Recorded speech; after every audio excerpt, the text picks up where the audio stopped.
Hello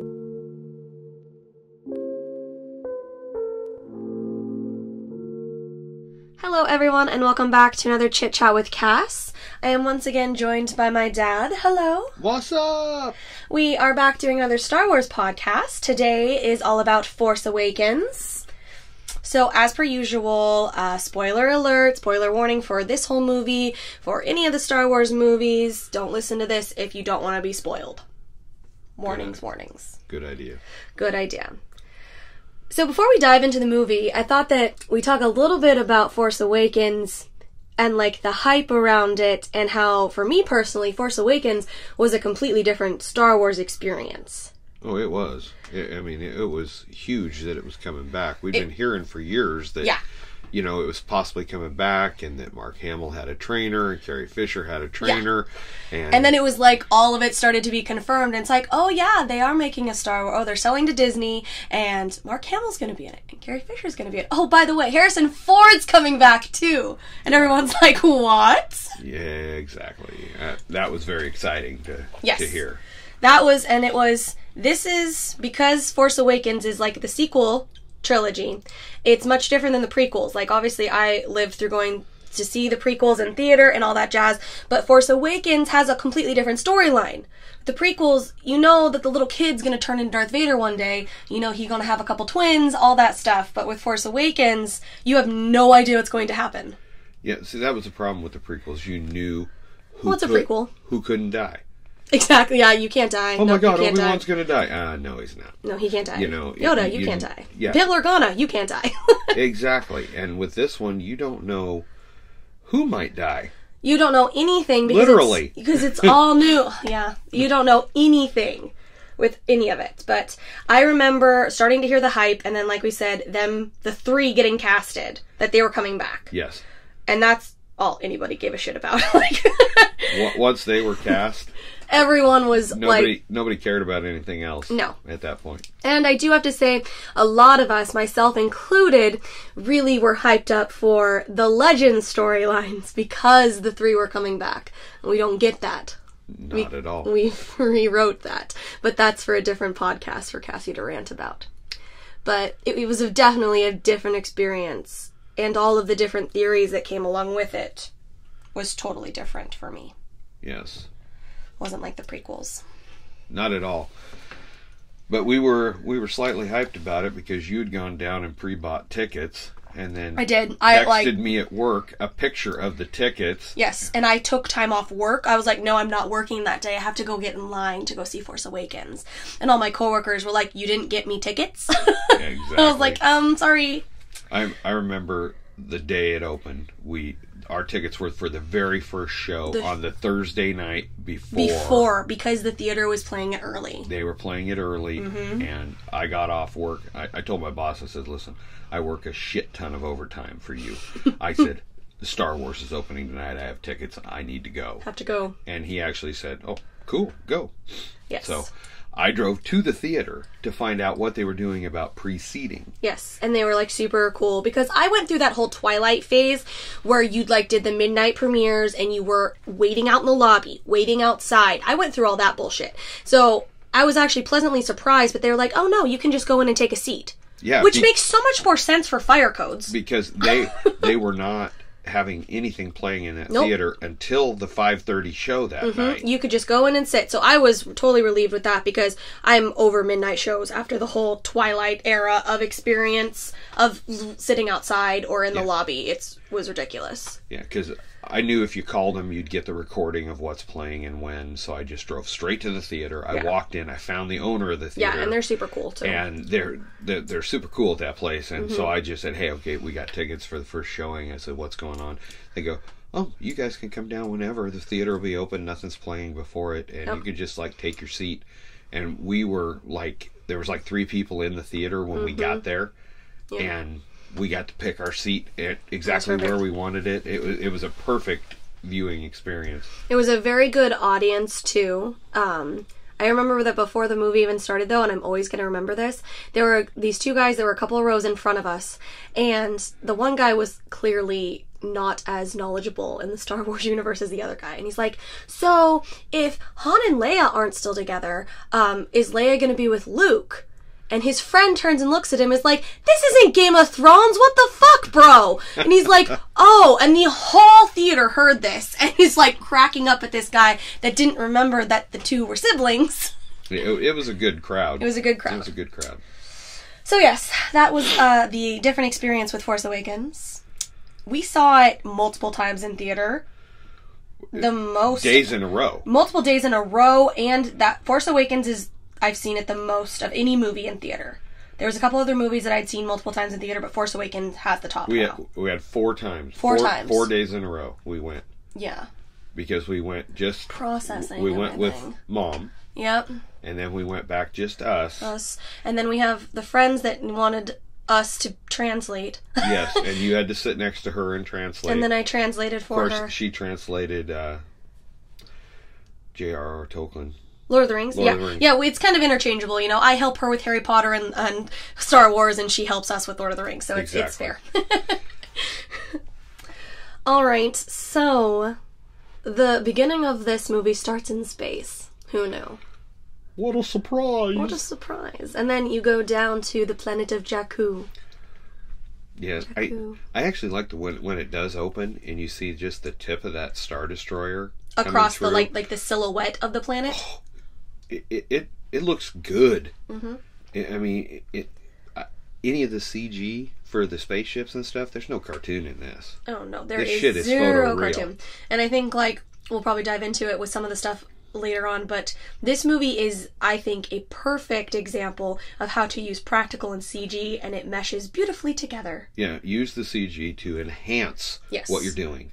Don't make everything CG and make your Liam Neeson puke because everything's green. Because some people don't like this movie because they think it's just a reboot of New Hope because of the similar storylines, which I can see their points. I see that. I do enjoy this movie though, but so do I. You cannot argue that this is not a beautiful film. It's beautiful. It's so visually pleasing in so many different areas. I don't care if you don't like J.J. Abrams. He did a really good job, visually directing. Yeah, I never really knew much about J.J. Abrams. I knew the name, but then when he came out with the first Star Trek movie... Yeah, that's the first thing I knew from him. Which, honestly, he turned it into a Star Wars movie. He grew up as a Star Wars fan. He grew up as a Star Wars fan, but that first Star Trek... He did an amazing job with that movie. That's another one that's another very visually pleasing movie. Yeah, except for it has a shit ton of lens flares. It does, and Force Awakens only has one. Yes. Only one in this. Everyone was saying when this movie was coming out, take a shot every time there's a lens flare. Yeah, you're not going to get drunk at all with this one. No. But boy, don't do that with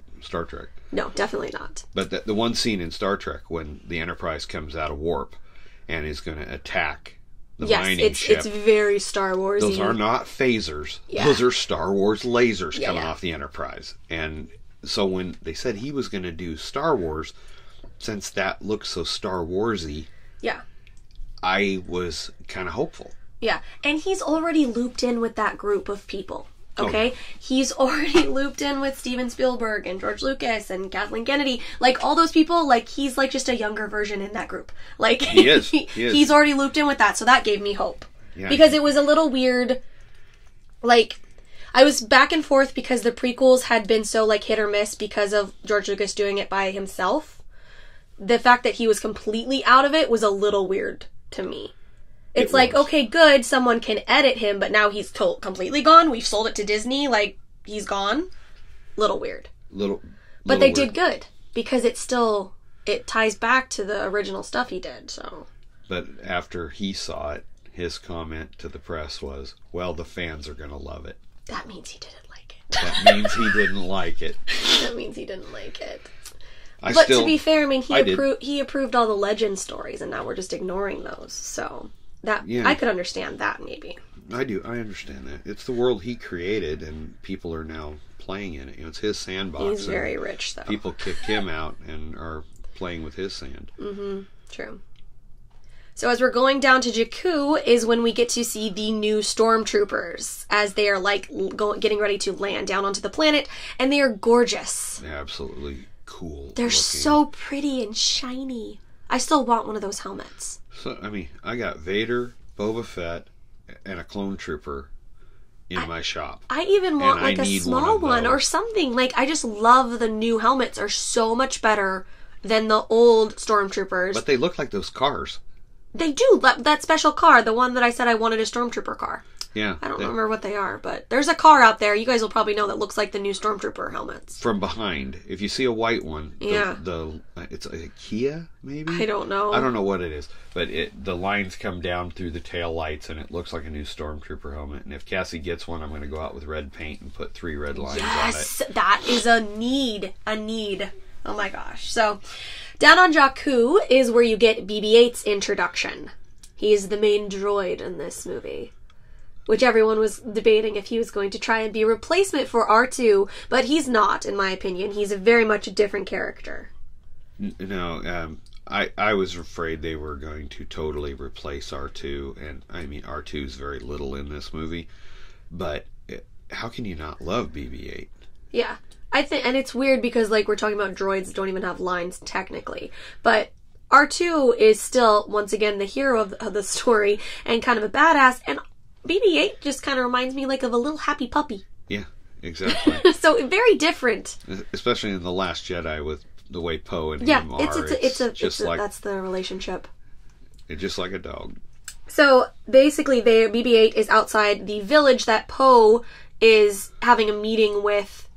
Not Kanan. Not Kanan. For the longest time, he thought that old guy, which is Lor San Tekka, is his name, was actually Kanan from Star Wars Rebels. But it's not. His name is Lor San Tekka. It's not Kanan. I believed that for a very long time. And I love saying not Kanan. Yes, I thought for sure it was Kanan, older, and it'd be cool if they connected those in, but I doubt they will. Yeah. So Poe is basically talking to Lor San Tekka, and they're talking about the map that he's giving Poe, which you'll find out is to Luke, basically. Yeah. And he's like, the general's been after this for a long time. And the general, to me, she's royalty. That she is. Yes. And then, I'm needing any sort of Leia reference as we go on with this movie, the first time seeing it, because we don't know how much you're going to get of the trio in these. Yeah, because when you do something like this, a lot of times they're like cameos. The original people is in it, but you're refocusing, which is what they're doing. It's refocused on the new cast. But I was just like, give me anything with these people. Yes. So BB-8 comes in to warn them that basically the ships are coming to land on Jakku and they need to get the fuck out. And they start attacking the village, and the stormtroopers are coming down and shooting, and it's just like literally like just killed this village of people. It's really fucked up. Yeah. I don't like it. Yeah. It's really fucked up. I mean, the villagers are fighting back. Yeah, but they're getting their asses handed yeah, because it's just like this little village of people, and these are like trained stormtroopers that can actually hit a shot. There's only like one trooper that can't hit anything, and that's later on Taco Donut. Yeah. There's everybody else is actually trained. These troopers are actually trained.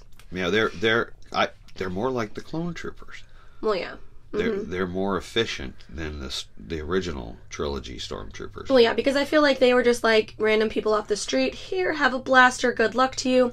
The clones are like clones of Jango, so of course they're going to be well trained. And then the new stormtroopers are raised and trained and everything from birth, like from babies. They steal the babies, and there you go. Yeah. This is their whole life. So they better be a good shot. Exactly. Or they probably get killed. You're not a very good shot.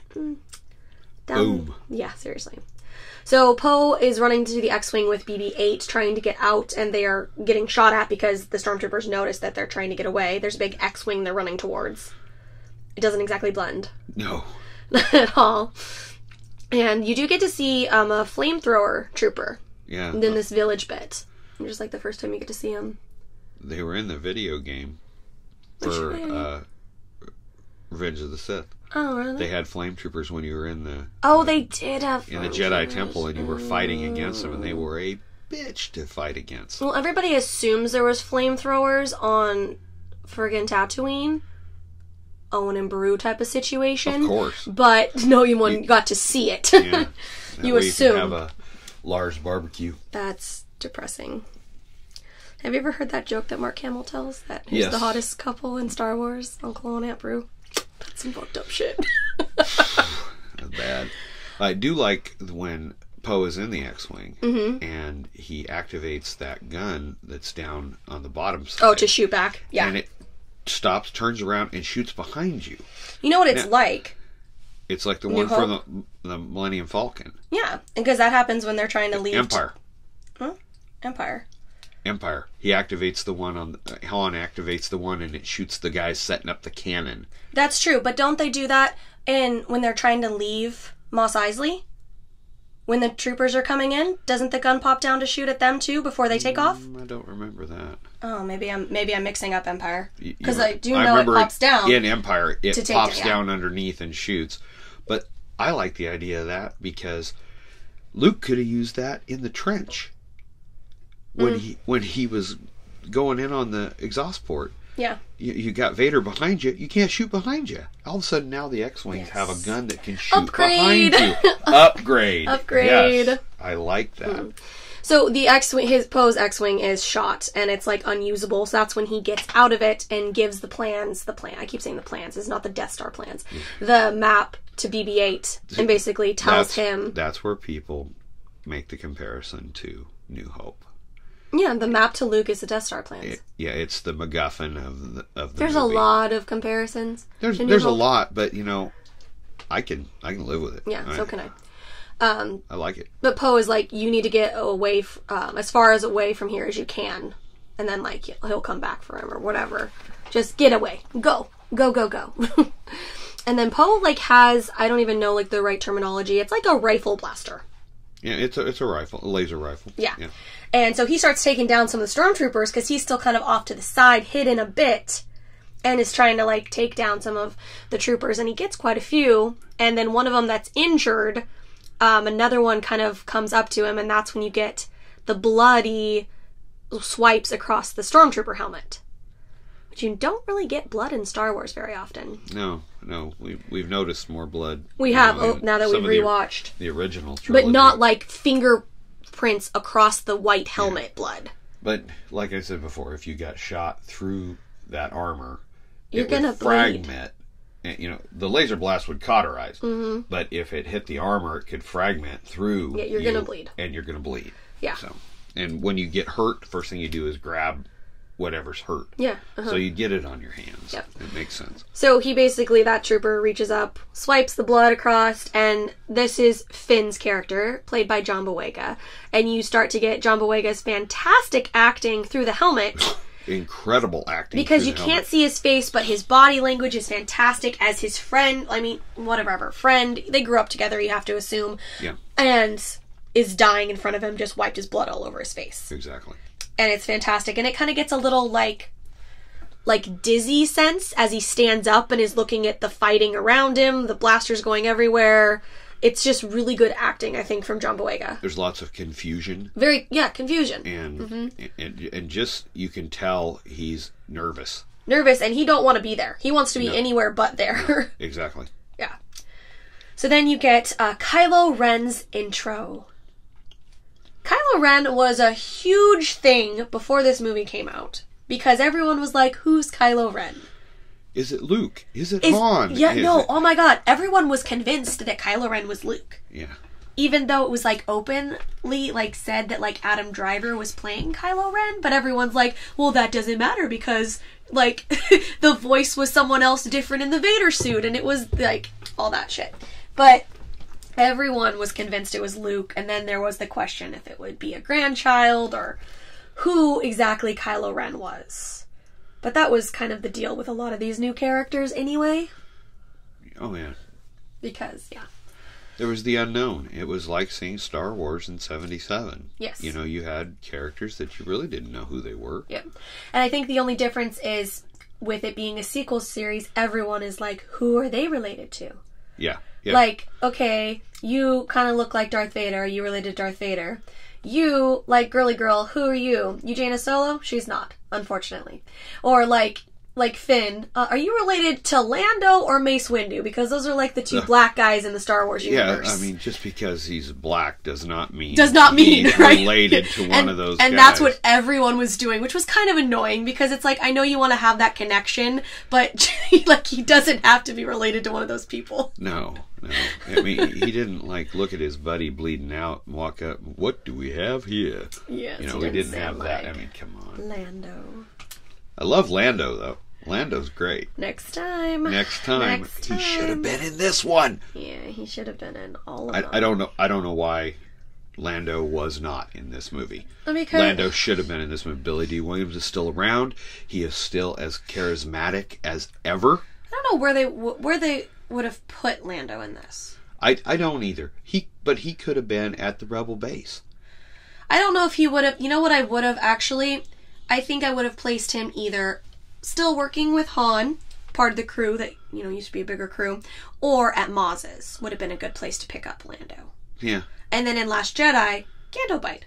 Perfect opportunity for Lando. Perfect opportunity. I mean, that Twitter video I showed you of Billy D. Williams the other night singing that song to thank his fans for the support. Mm-hmm.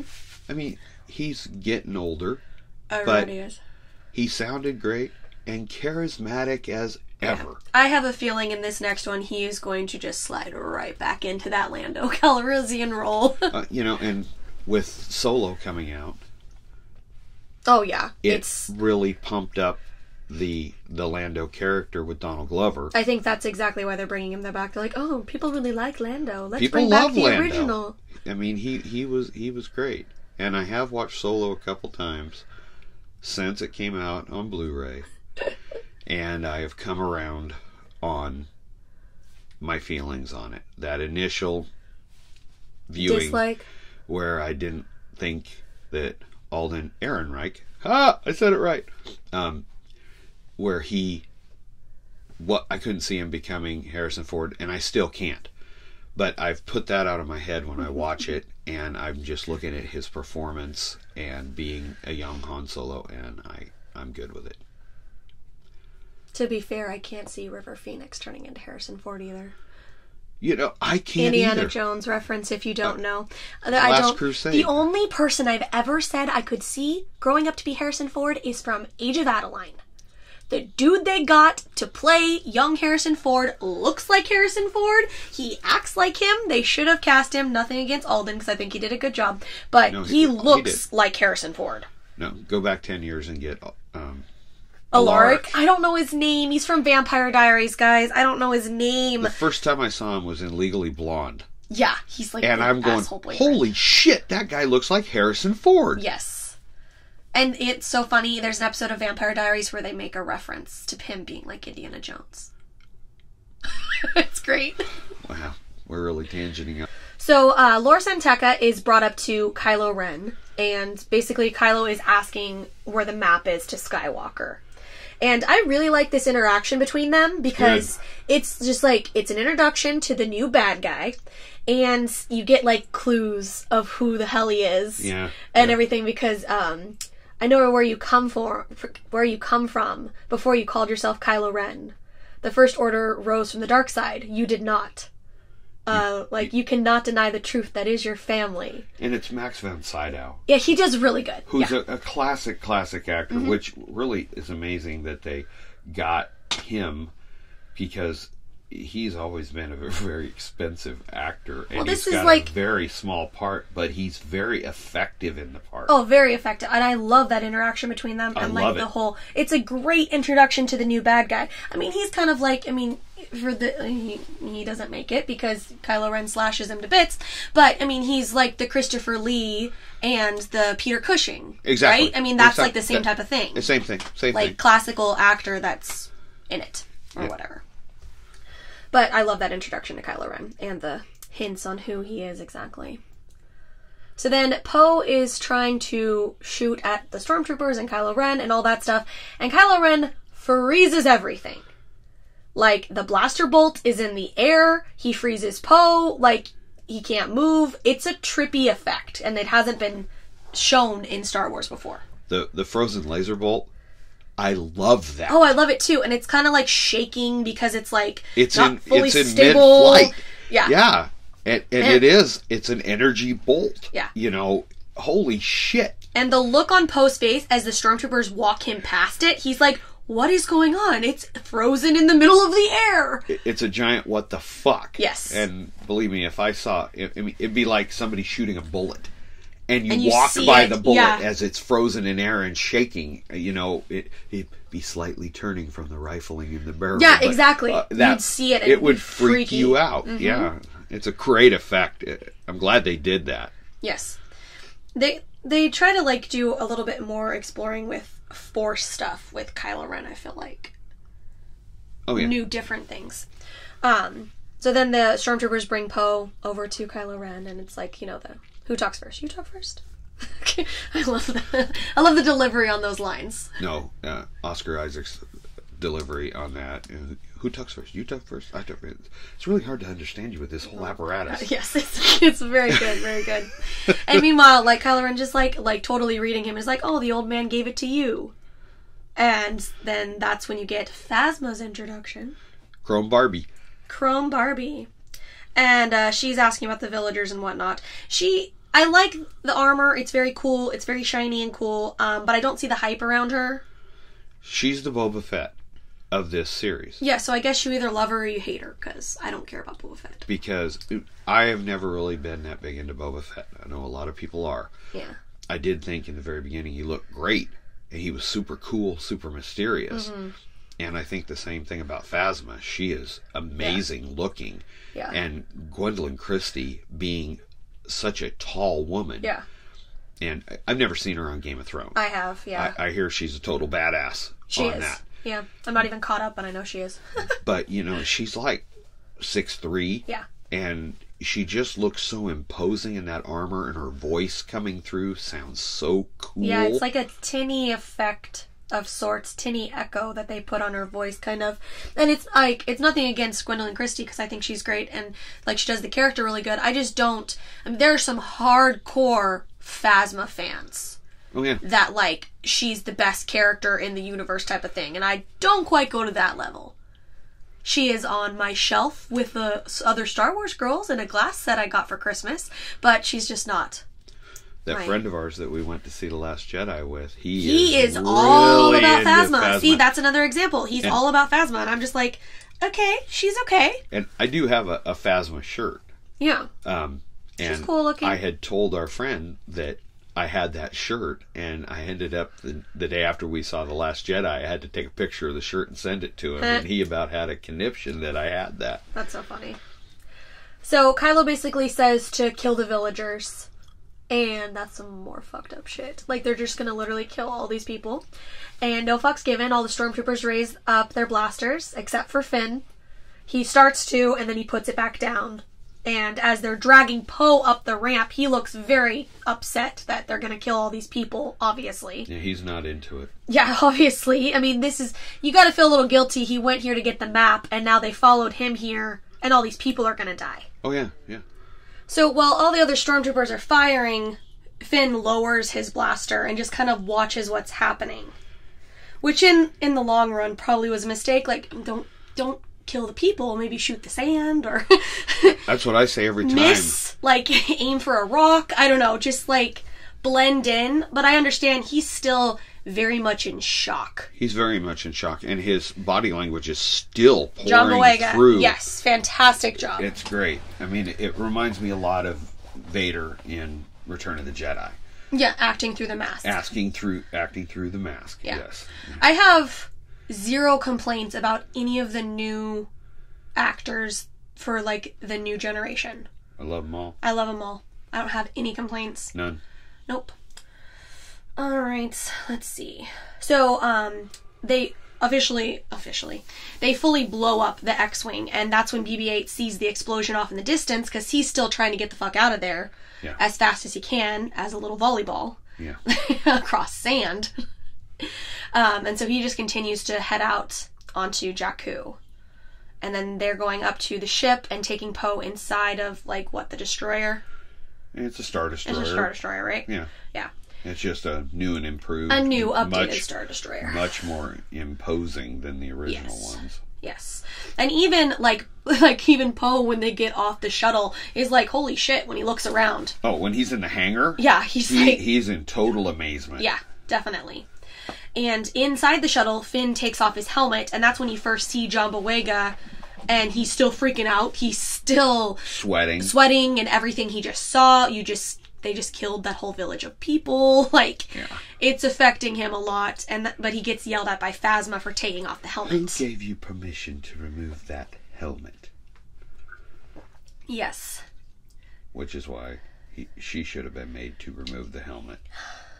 It is crazy. You never really fully get to see her face. No, and it's just a bit. Yeah, it's weird. But there are troopers that you never get to see their face that are famous. True. In these new ones. Yeah, true.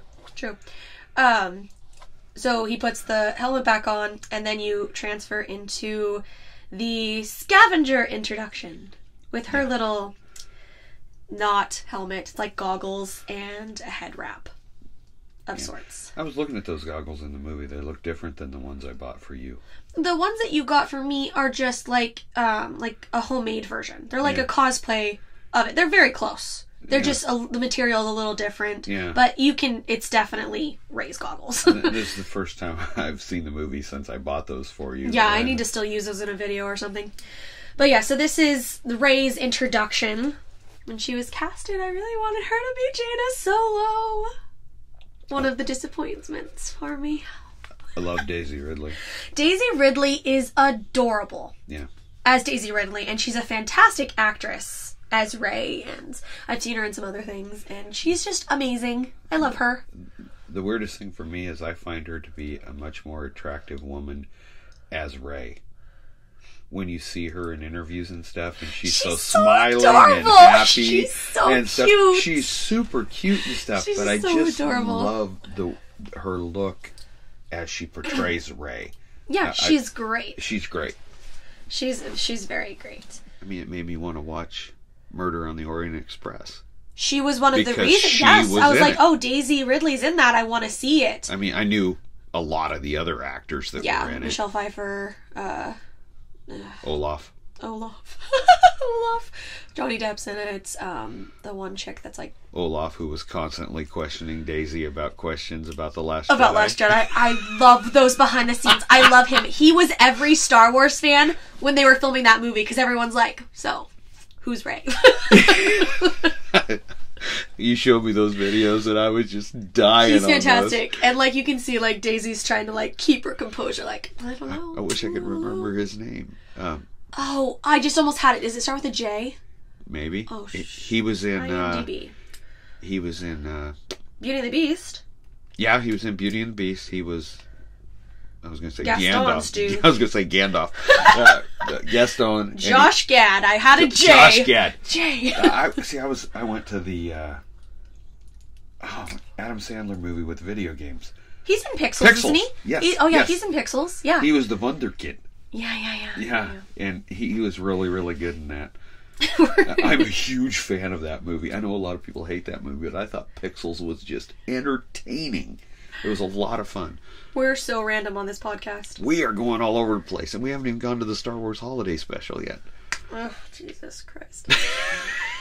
So, the scavenger intro, Rey's introduction, Daisy Ridley, she's fantastic. So she is basically going through old ships on Jakku that have crashed and all that jazz, and is being a scavenger to get pieces, to turn in, all that fun stuff. Looking for different parts throughout the ships, etc. Parting out things that she can make money on. Yes, essentially. Make a living on. Yeah, that's what you do on that type of planet, because that's how she survives, basically. And there is a shit ton of crash ships on that planet. That's all from, they never say it in the movie, but it's like with Star Wars, you have to read the books, or you have to read the comics, all this stuff. It's all from the Battle of Jakku, which took place after the Battle of Endor. And General Riken who was from Empire, was like leading that mission on the Battle of Jakku. Glad to be here for those random facts. Yeah. I expected there's some Jakku stuff in the Aftermath trilogy of books. Mm-hmm. but they never really got into the battle Right. of Jakku. Right. And I was expecting some General Raikin. Yeah, because that even says it there. So then, like, she is, like, sliding down the sandhill to get to her fudge bar speeder. Yeah, it does. It looks like a fudge bar. It looks like a fudge-sicle. Pretty much. And the Jakku scenery, though, I think they were definitely trying to make it look different from Tatooine. Yes. So, like, you have a lot more hills of sand compared to, like, Tatooine. And then you have, like, the crashed ships. It looks different. Yeah, Tatooine looks like a flat desert. Flat desert. With canyons that are rock. Yeah. And Jakku, I feel like it could be in, like, Aladdin. Have you ever seen Aladdin? Yeah, 1,000 years ago. 1,000 years ago. Well, it's just like, it has like the hills of sand and stuff like that. Yeah, the dunes. The dunes, that's what I'm looking for. Yeah, yeah. And some of those dunes could be created from a gigantic Star Destroyer crashing into the... Oh, yeah, exactly. So a lot of that ship's under the sand. Well, you have to... There's obviously lots of ships and pieces. This whole planet makes their living being scavengers, essentially. Yeah. Like, it's like a garbage planet. That junkyard? Yeah, see? See? I told you. So, arriving into one of the small towns or villages, if you will, on Jakku, she is bringing the different parts to try and get portions, which is basically like her food to eat. Nema Outpost. Nema Outpost, yes. And that's where she is meeting Unkar Plutt, who is kind of like, I guess kind of running that outpost. Yeah. Because he decides what's worth it or how many portions you get, things of that nature. And all that fun stuff. And I don't know this for a fact, but the portions, I always took those as being Imperial rations that were scrapped out of the crashed ships. It could be. That's the way It could be something to that effect. Who knows? Because, yeah, in some of the... Like, there's this book that I read that takes place literally right before Force Awakens, and the whole planet was like... Even if they weren't turning them in for portions, they would go into the ships to try and find supplies of anything left over. Right. So, very well could be some of those, like, rations or whatever. So, she lives in a crashed walker. Yeah. Well, inside. Unkar Plutt is played by Scotty. Yeah, Scotty from the new Star Trek, everyone. Yes. What's his name? Oh, my God, what's his name? Simon Pegg. Simon Pegg. Simon Pegg is who plays Unkar Plutt in that. He is in quite a massive suit, though. And he doesn't sound like him. He doesn't sound anything like The only him. reason I knew it was him is because I saw, like, behind the scenes before the movie came out. Yeah. And he's a friend of J.J. Abrams. Yeah, he's one of, like, J.J. Abrams' dudes. J.J. puts several friends Yes. in this movie. Can I be friends with J.J. Abrams? Oh, so she lives in a crashed walker. Like, she lives inside it, which is kind of an interesting home. And I like the way they do it, because it shows her inside making her rations and stuff. And then she goes outside, and you see the feet and the legs, and you're going, holy shit, that's a walker. Yeah, she's, like, literally living inside it. And she's, like, inside, she's, like, marking the days that she's been there, which is a lot of tally marks. A lot. And she makes her muffin, which I still want to make. I have a recipe that you can make one of those pop-up muffins in the microwave, and I need to do it. Force Awakens came out how many years ago, and I still haven't made my Rey muffin. Need to do this. But this is another part that's like, she's adorable. Daisy is adorable. Rey's cute and innocent because, like, when she's outside eating her food and then she, like, puts on the X-Wing helmet. Yes. And she's just so cute. And a lot of people really, really like that scene where she puts on that helmet, and you can see that she's kind of like Luke, where Luke was playing with his little starship, and she's kind of imagining what it would be like. You can see it without her saying a word. Yeah, definitely. And then she starts to, like, hear distress from the distance, and she grabs her bow staff of sorts and basically saves BB-8 from a different scavenger. Why do I think his name's Tito? Tito? I don't know. I think his name's Tito. I think that's Michael Jackson's brother. I think so. Is it Tito? I'm gonna feel stupid. It's something. Anyway, she stops him that basically she tells BB-8 he just wants you for parts. Yeah. And she stops that and everything. And then she tells BB-8 where he can go and to avoid this part because he'll fall into the sand and all that fun stuff. The sinking sand. The sinking sand, yeah. Quicksand. Fun stuff.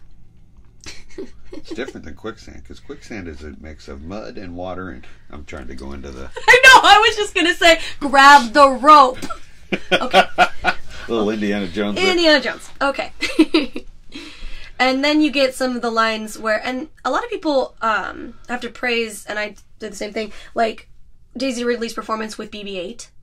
Yeah. Because she's by herself. Yeah. She's playing off of a volleyball. Yeah, I mean, it's kind of like the same thing with Mark Hamill and Yoda. Like, you obviously have Frank Oz being the puppeteer, but it's not the same as talking to a person. No. She does really good with BB-8. She's very good with that. And where do you come from? Classified. Yeah, me too. Big secret. Assholes that they put that line in after. That's like the whole gist of this movie is who's Rey. They put that line in after, seen it millions of times. You catch these things. And then BB-8 goes home with her like a lost little puppy. So Poe wakes up as a prisoner, pretty beat up.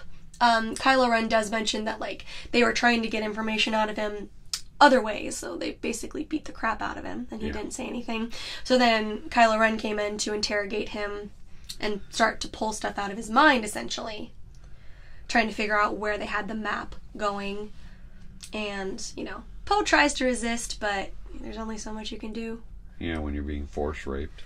Mind raped. Pretty much. Mind raped, pretty much. I mean, if you're not force sensitive, that everyone says that's the only reason Leia didn't tell them in New Hope on the Death Star, is because she was able to resist it. Well, it's just like later on with Rey. No, same thing. She's able to resist it. It's a force thing. Sorry, Poe. He gets very vital information out of her, but doesn't realize it. Oh yeah, we'll talk about that. Yeah. Idiot. But so they learned that the BB-8 unit basically has the map, and Kylo's leaving, finding the droid to Hux and the troops, basically. Hux is in General command. Weasley. General Weasley, yes. He was much nicer in Harry Potter. He's kind of a pain in the ass, annoying little whiny person in Star Wars. But he's kind of in command because his dad was someone fancy. His dad was very major. That's how he got the job, Aftermath. basically. Yeah, and yes. There was a bunch of kids that were being raised up to be basically the First Order. Pretty much. And his father gave him the job. Yep. Gave him the job, basically. Then we go back to Jakku with Rey going into town again with BB-8, and she mentions waiting for her family. They'll be back someday. Poor girl. And Unkar Plutt actually offers her a shit ton of portions for BB-8. Yeah. She thinks about it. Yeah. Because it's a lot of portions. She wouldn't have to do anything for a really long time. Scavenger-wise. But then she says that he's not for sale. And that pisses him off. So he basically sends his dudes after her. His thugs. And his thugs after her, and he wants the droid. Yeah. And all that fun stuff. Get that droid. Yep. So Finn then is kind of breaking open Poe's cell, saying that Kylo Ren wants to see him, all that stuff, right? But he's really helping him to escape. Because, this is a rescue. Are you with the Resistance? No. I'm doing it because it's the right thing to do. Why are you doing this? Because it's the right thing to do. You need a pilot. I need a pilot. Their interactions are great, too. They're so good. Yeah. Very good. Very good. And then you even have, them walking across the hangar, stay calm, stay calm. I am calm. I'm talking to myself. John Boyega is really, subtly funny with some of the stuff he says, or the way he says things. And then they get into the TIE fighter, because Poe says he can fly anything. Yeah. So. And when he gets in, I always wanted to fly one of these. Yeah, exactly, yes. Yes. And he's trying to basically teach Finn how to fire from the ship, because he can shoot blasters, but he's never been in a TIE fighter before. All right. Use the toggle on your right to go between this missiles. Sounds very complicated. That would be me. This sounds very difficult. But I like the idea of having a rear gunner. Yeah. Mm-hmm. In there, it's kind of like in the Navy and F-14 Tomcat. You have a radar intercept officer in the back seat who's firing guns and checking radar and being basically your R2-D2. Yeah. And then you've got your pilot who's flying the plane. Right. And so I like the idea of having a back seat in the TIE Fighter. That's actually really cool to me. And it's, you had mentioned, it's kind of interesting, like the TIE Fighter's like chained to the wall. It's got an umbilical. So it can't leave unless it's like... You know, there's a lot of ships in science fiction where there is an umbilical holding the ship in. So basically, in Starship Troopers, the ship that Denise Richards backs out, there are umbilicals holding that. Galaxy Quest, there's an umbilical holding their ship to the dock. Star Trek, there are umbilicals. It's like and basically, it's external power that's coming into the ship. So you're running off. It's like having a camping trailer. Right. And when you're at the dock, your home, or at the campsite, you're plugged into the power. Right. But then when you go off into the wilderness, you're on internal power. Right. So that's what the umbilical holding the TIE Fighter would be keeping everything charged up, and any computer updates or anything. Oh, I'm getting deep on this shit. Yeah, I don't think I went that way. Like, that totally makes sense now. I thought that it was just like it has this like a chain, like, so it can't leave unless it's approved. No, it would be updating computer systems, and it would be charging the main batteries for it. That makes sense now. And so any of those ships would have an umbilical, and they call it umbilical because it's like an umbilical cord for a baby. Yeah. And so the umbilical would be hooked to the that ship. Makes more sense. So that's why that's hooked to that. Oh, well. It doesn't matter because they break it. The stormtroopers start firing at them, and sorry, I went so deep on that. And Poe like shoots out. He's like, "Whoa, this thing can really move." Yeah, that's cool. But TIE Fighters are cool, even though they're the bad guy ship. And that is one cool sounding ship. It's a very cool sounding ship. That's Mom's favorite sounding ship. It's like her favorite ship in general. She's like, I like the TIE Fighters. I actually had one of my coworkers left me a note. He works night shift, I work day shift, and he left me a note, and he goes, "I thought you needed a Christmas tie." And sitting next to the note was a wooden model of a TIE Fighter. Oh, that's right. And Grandma got me a metal one for Christmas. I haven't put it together. Yeah, I put the wood one together, and there's a shelf right by where I work that I've got a collection of Hot Wheels and Batmobiles, and this wooden TIE Fighter sits up there. And but that Cassie, why are you a nerd? I don't know. Look at my influence. Oh, jeez. You guys don't even know the half of it. So Poe immediately says that they should start to aim for the cannons on the big ship so that the cannons don't blow them up, essentially, which is a pretty good plan. No. And he's still trying to kind of help Finn out with how exactly you're supposed to shoot and, all that fun stuff. And you've got to stay close to the main ship, so it's harder for them to shoot at you without hitting themselves. Exactly, yeah.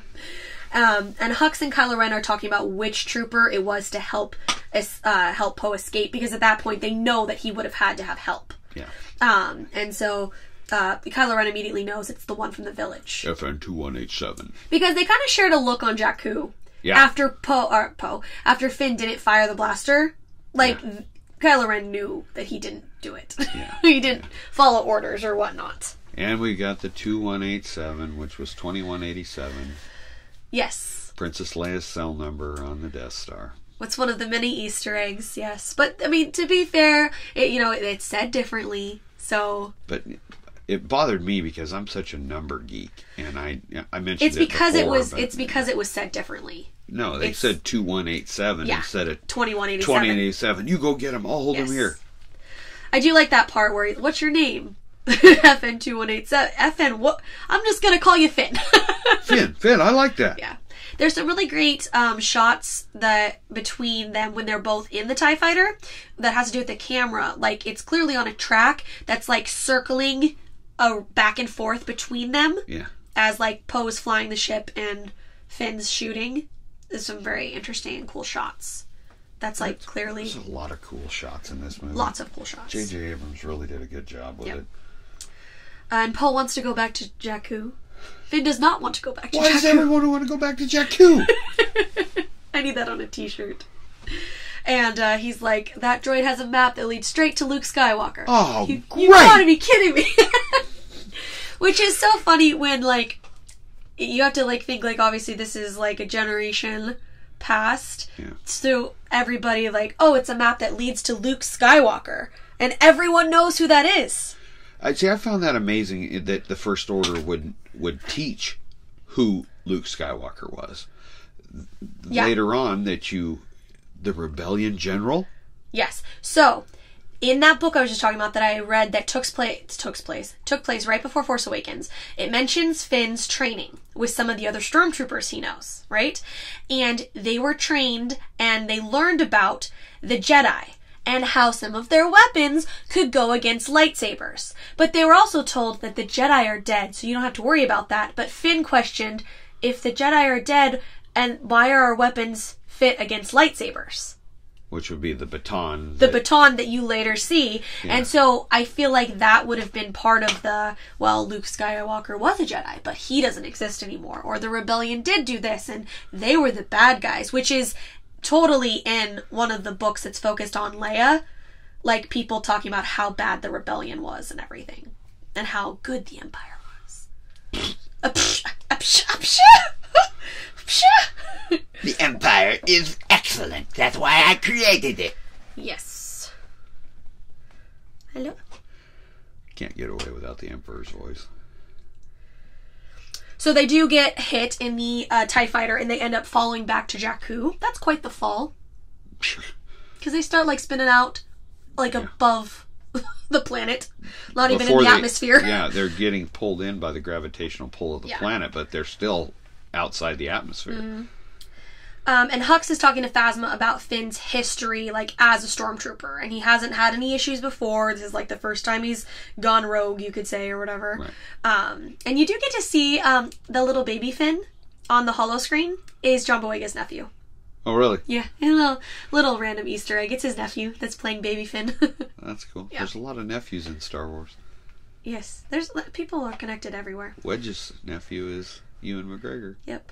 He's in the bathroom. It's okay. Where's Wedge in this movie? Wedge went to the bathroom God, on the Rebel base or on the Resistance base. I do that so many times.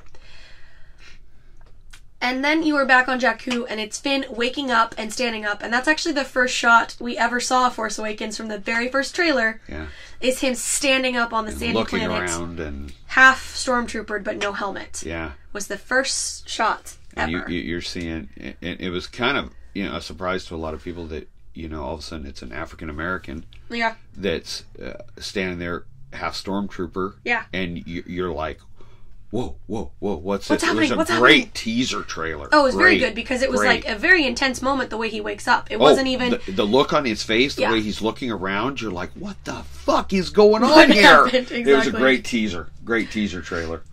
So Finn then finds the crashed TIE fighter and he's attempting to look for Poe, but then the sand starts sucking it up, but he grabs the jacket and then the sand pretty much eats the TIE fighter. Hashtag Star Wars jacket theory. Hashtag Star Wars jacket theory. We heard that in a YouTube video once. Now I don't remember what channel it was, but we say it all the time because I own that jacket.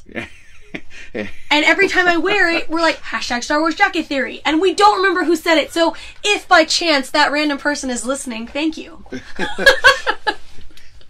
It will forever be in our vocabulary. And this is a perfect example in this movie of the practical effects merging in with CGI. Because when Finn first walks up to, there is legit a TIE fighter in the sand right there. Like a prop and everything. And then it goes into CGI as it kind of explodes down into the sand. And then when it does the big explosion, that looks practical again. It's practical again. And it's seamless. Yeah, it looks great. I'm picky. This is what I do is I'm not picky picking it apart, but I can tell when things switch. It's what I do. So I notice these things. And to me, my eyes, I'm old, so my eyes aren't really great. To me, it looks absolutely seamless. It does, and it looks good in I don't have a problem with it. I'm just there's no Steppenwolf in here. There's no Steppenwolf CGI from freaking Justice League because that's the worst CGI ever. We compare it to freaking everything now. I'm bitter. It looks like Dexter from Attack of the Clones from 2002. Yeah. Warner Brothers, DC, get your shit together. You have the best character. Stop fucking everything up. So, I never understood where Poe went. No. Where he went, how he got out, when he got out. In the book, I listened to the audiobook. Okay. They both parachuted out. Okay. So that would make sense. So it depends on what wind caught your parachute, where you would land, because Finn's not near the TIE fighter when he lands. No, when he has wakes to, up, go He over. has to walk to it. So then is Poe just kind of like, I just met that guy. Poe Peace went out. in a different direction, and in the book, he gets picked up by somebody in a speeder, and they get into Makes his a way back to battle, the Resistance. and he's shooting these people that are in this So battle. he had stuff going on. He had shit going on. But Okay. you don't see Poe again until you're on Taco Donut. Yes, Taco Donut. Okay, that makes a little bit more sense. But Finn is basically making his way through the desert and dropping the different pieces of the Stormtrooper uniform. Because it's really fucking hot there. And what did I say when we watched it the other night? Do you know how many cosplayers would kill for those pieces? I know, there should just be a graphic of cosplayers like following behind him, picking up that piece, picking up that piece. So Kylo, Ren, and Hux are like bickering back and forth. That's all these two do, is bicker back and forth. And Kylo Ren suggests that they should use a clone army instead. And Hux is like, my soldiers are programmed from birth, bloody de blah blah blah. They're fine, and they bicker further. And Hux mentions that Kylo Ren shouldn't let his personal feelings get in the way of finding Skywalker. Yeah. Once more, we don't know who he is yet. All these little hints on who he is. Why does he care about finding Luke Skywalker? But honestly, Hux and Kylo Ren are both a couple of whiny turds. They are. They are so, like, annoying and, like, They're very petty. Oh, yeah. At each other. You know, it's like later when you get Snoke, it's, well, Kylo Ren did this. Yeah, no, well, he General did this. Hux did this. Exactly. They're like children fighting with each other. It's not like in A New Hope where you had Vader walking into the Tantive 4. Yeah. And, oh, that dude's in charge. We're not going to fuck with him. Yeah. Or you meet Tarkin, and he's pretty imposing, intimidating guy. These two guys are just a couple of whiny turds. Yeah, they're just... yes, exactly. It's like the perfect example. I don't know why I keep going to like Malfoy for Harry Potter, but it's like that my daddy got me this job. Yeah. My daddy got me this job, and my grandfather got me this job. Like, that's what they are. That's why they're there. That's a great analogy. That is a great analogy, because Malfoy is always, I'm going to tell my father. My father will hear about this. Like, that's exactly what they are. Oh my God, you are so right about that. That's what they are. They're fucking two halves of Malfoy. Yes. Hopefully you guys are Harry Potter fans. Oh, he needs to come back to Flash, because he was a lot better on Flash. He was much better. So let's see. Finn finds a town on Jakku and pretty much dives into a water hole next to this big old creature. This fucking giant pig thing. Pig hippo thing, which looks fantastic. No, I honestly can't tell you if that's practical or if it's CGI. I don't know. I think it might be both. So I think it might be both, because it literally looks like it's right there. I think next he's to in him. Nema Outpost. Yeah, and it would be Nema Outpost. Yep, yeah. You're right. Because it's not. It has the arch. It has the arch. Because it had the arch. Yeah. Yes, it has the arch. Rest in peace, arch. And then, almost immediately from that, you see Rey. Finn sees Rey across the distance. Yeah. And that's when Unkar Plutt's thugs are trying to get her, grabbing her to get BB-8. They try to throw something over BB-8. And Finn's all like, oh, I'm going to go rescue her. And then she beats the shit out of those guys. With the bow staff and kicks them and grabs BB-8, and she can take care of herself. I like when the one guy grabs her and Oi! She lifts her leg up Yes. and kicks the other guy. And I love Finn's look when he watches her do this. Yeah. He's just like, oh, maybe I don't never need mind. help. Nope, she's got it. She's good. She's got it. No damsels here. All right. And then BB-8 sees Finn in the distance and recognizes the jacket. And knows that it's Poe's jacket. Yeah. And tells Rey. And then Rey's all like, oh, really? And she's gonna go chase and beat the shit out of him. And Finn's like, I just watched you beat the shit out of those two guys. No way. And then he's like running. And then he gets clobbered with the bow staff in the forehead. And that was another moment that, just because of my pickiness that I noticed when we watched it last night, is that moment where they're on location running, and then the minute he gets hit with the bow staff, they're on a set. And it's not bad. It looks fine. It's because I notice these things. I do way too much editing. I do way too much of this stuff. I just notice these things. I never noticed that until you said it last night. When you said it last night, I went, oh it looks God, fine, but right. that's the moment when it switches from location to set. Yeah. Which would make sense because they're kind of like in a tent. Yeah. So it would make sense. And wherever they filmed had to be super hot. Super hot. And it wasn't like the first day for Daisy, Ridley, and John Boyega was running on Jakku in the sand. Like they're running all for it and everything. 120 degrees and then outside. like the next take, JJ'd be like, okay, yeah, but we gotta try a little harder with the running. And they're like, try harder?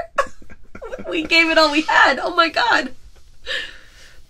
So, Finn's on the ground. Rey has the bow staff to him. BB-8's shocking him. Because they're like, you stole his master's jacket. Where'd he go? And then that's when Finn realizes that, like, Poe Dameron's your master. And, like, he tells him that he didn't make it. And you get that personality from BB-8 where because he kind he's of a sad backs up puppy. and he looks. Oh, when his head goes down. Yeah. There's a lot of emotion in that droid. BB-8, yeah, you definitely have to. What is the main guy's name that did BB-8? The comedian guy. Bill Hader. Bill Hader, thank you. He did a lot of the voice. A lot of the voice Him stuff. and another guy together did the voices all and the sound and effects. like some of the choreography for how the droid would move. All of that stuff, all that team that did BB-8. And Bill Hader's from Saturday Night Live. I'm used to him being funny, so like it was kind of funny when he did most of the sounds for BB-8. And he's a very, very funny guy. He and is. Everything he did for BB-8 was spot on. Yep. And it really brought the volleyball to life. Yep. And then so Rey's like, so you're with the Resistance? Yes, I'm with the Resistance. I am with the Resistance. He's all like trying to convince himself. And that's the moment where we debate. You say that you think Daisy's cracking. Yes. And I wonder if it's just Rey smiling at him because no. she's been stuck on this planet and the idea of the Resistance here. Ooh. That's not the look on her face. The look on her. It very well could be Daisy cracking. I seriously think it's the actress cracking up and they just left it in because it looks. The way he says it is hilarious though, because it is. It is funny. And that's what makes me think she's trying not to laugh. She's trying not to laugh. And then Finn is like, he has the map to Luke Skywalker. And then that's when you get again, Luke Skywalker thought he was only a myth. Yep. Which is just, more weirdness that this whole other generation has heard all these stories. I know. It just seems like in this world, it's not like Rey went to school to learn history. Nope. You would just... Even if the First Order rewrote the history... Yeah. It's just... Everybody just seems common to know. knowledge. You know who Luke Skywalker is. You know who Han Solo is. Yeah. You know who everybody is. Yeah. So then you pretty much jump into them running from the First Order. And I know how to run without you holding my hand. Stop holding my hand. They've seen us together. Thanks for that. You're marked. Yes. They've seen us together. You're marked. And Rey checks on BB-8, and then they start to hear the TIE fighters coming in, and stop taking my hand. And that's when you get more of the running through the sand, and the blast that kind of throws all three of them off a bit. Yeah. And then, Rey making sure that Finn's okay. And then he says, "Are you okay?" Yeah. Yeah. Yeah, get the fuck up. I love the look on her face when she says that. And then they're running even more. Oh, God, their poor legs running through sand. I don't even like walking in sand. I will ride my bike 100 miles, but I will not walk in sand if I can absolutely help it, much less run. Yeah. And then we need a pilot. We've got one. You? And they're trying to get to the quad jumper. Yeah. What about that one? That one's garbage. Oh, wow. Rude. And then they're going for blows up. And the garbage will do. And then the camera shifts. The Millennium Falcon! And that's when every Star Wars fan was like, did you just call the Millennium Falcon garbage? Jesus. I so don't think that ship is a piece of junk. I love that ship. Everyone says. Luke says it. Leia says it. Everybody says Where'd we move it? It was just right here. Oh, right there. Right here. Right there. This is before Return of the Jedi. That's Empire Strikes Back. Empire Strikes Back, die-cast Millennium Falcon with the round. And the Falcon is like a character. That's why it gets the theme music playing. Yeah. And if you watch it, we've seen this movie millions of times now. If you watch when they're running by, you can see it in the background. Yeah. But that first time, it's quick. You though. have to know it's there. And the first time, you had no idea. The garbage will do. Camera shifts. Voila. Yeah. Falcon. I will say the first time I saw it, though, I was like, why is the Falcon on this planet? Or, this ship hasn't run in years. Why is it not with Han? Dude, that was me. Why? That was me. Why is it not run in years? What? Why is it on like a junk planet? And Rey immediately goes to the pilot's seat, and Finn goes to like the gun turret. She tells him where it's at. Yeah. Which I believe in another book. There's so many books and things you have to read to know the behind the scenes. When Rey was younger, she had snuck up in the Falcon to sleep when it was cold. So she was already familiar with the inside of the ship. Well, she should have gone into the captain's quarters and snuggled up in one of those Lando capes that was hidden in there. Yeah, the Lando capes even still exist. Yeah, I doubt it. So they're starting up the Falcon, and she knocks over that poor archway that's at the outpost. Oh my god. The Falcon, gets quite beaten up in this movie. And her face is like, oh, God. Yeah. Oops, sorry about that. And I love how all the controls in the Falcon look like something if you were doing a sci-fi movie in the 1970s. Oh, yeah. Well, why would they? Yeah. I mean, everything some things could be updated, but some things, no. Don't update it. It looks so analog. Yeah. And, your buttons, you click, and not just touchscreen. It just looks right. Yes. Did you ever hear that interview with someone that was rebuilding the Falcon for Force Awakens? And they, talked to Harrison Ford about rebuilding the cockpit or whatever, and he, requested that the buttons actually click, because the ones from the original, they didn't fully click, so the button would slowly move back down after you moved it. Really? Yeah. Random interview from someone. Well, I know Harrison Ford sat down in the cockpit in the original movie. He goes, how do you fly this thing? Yeah. And George Lucas says, well, just do this. He goes, no. How do you fly this? Yeah. I want my movements to be... Well, he's a pilot anyway. This, and this makes the ship do this, and this. And which makes everything more authentic. Mm-hmm. And you see a lot of that with Rey's movements. While she's flying it, she's jerking a lever this way, she's clicking a switch, she's doing this, moving around to where it looks like she's flying it, even though the controls are totally odd to anybody else, because you see a lot more controls in this than you ever did in the original trilogy.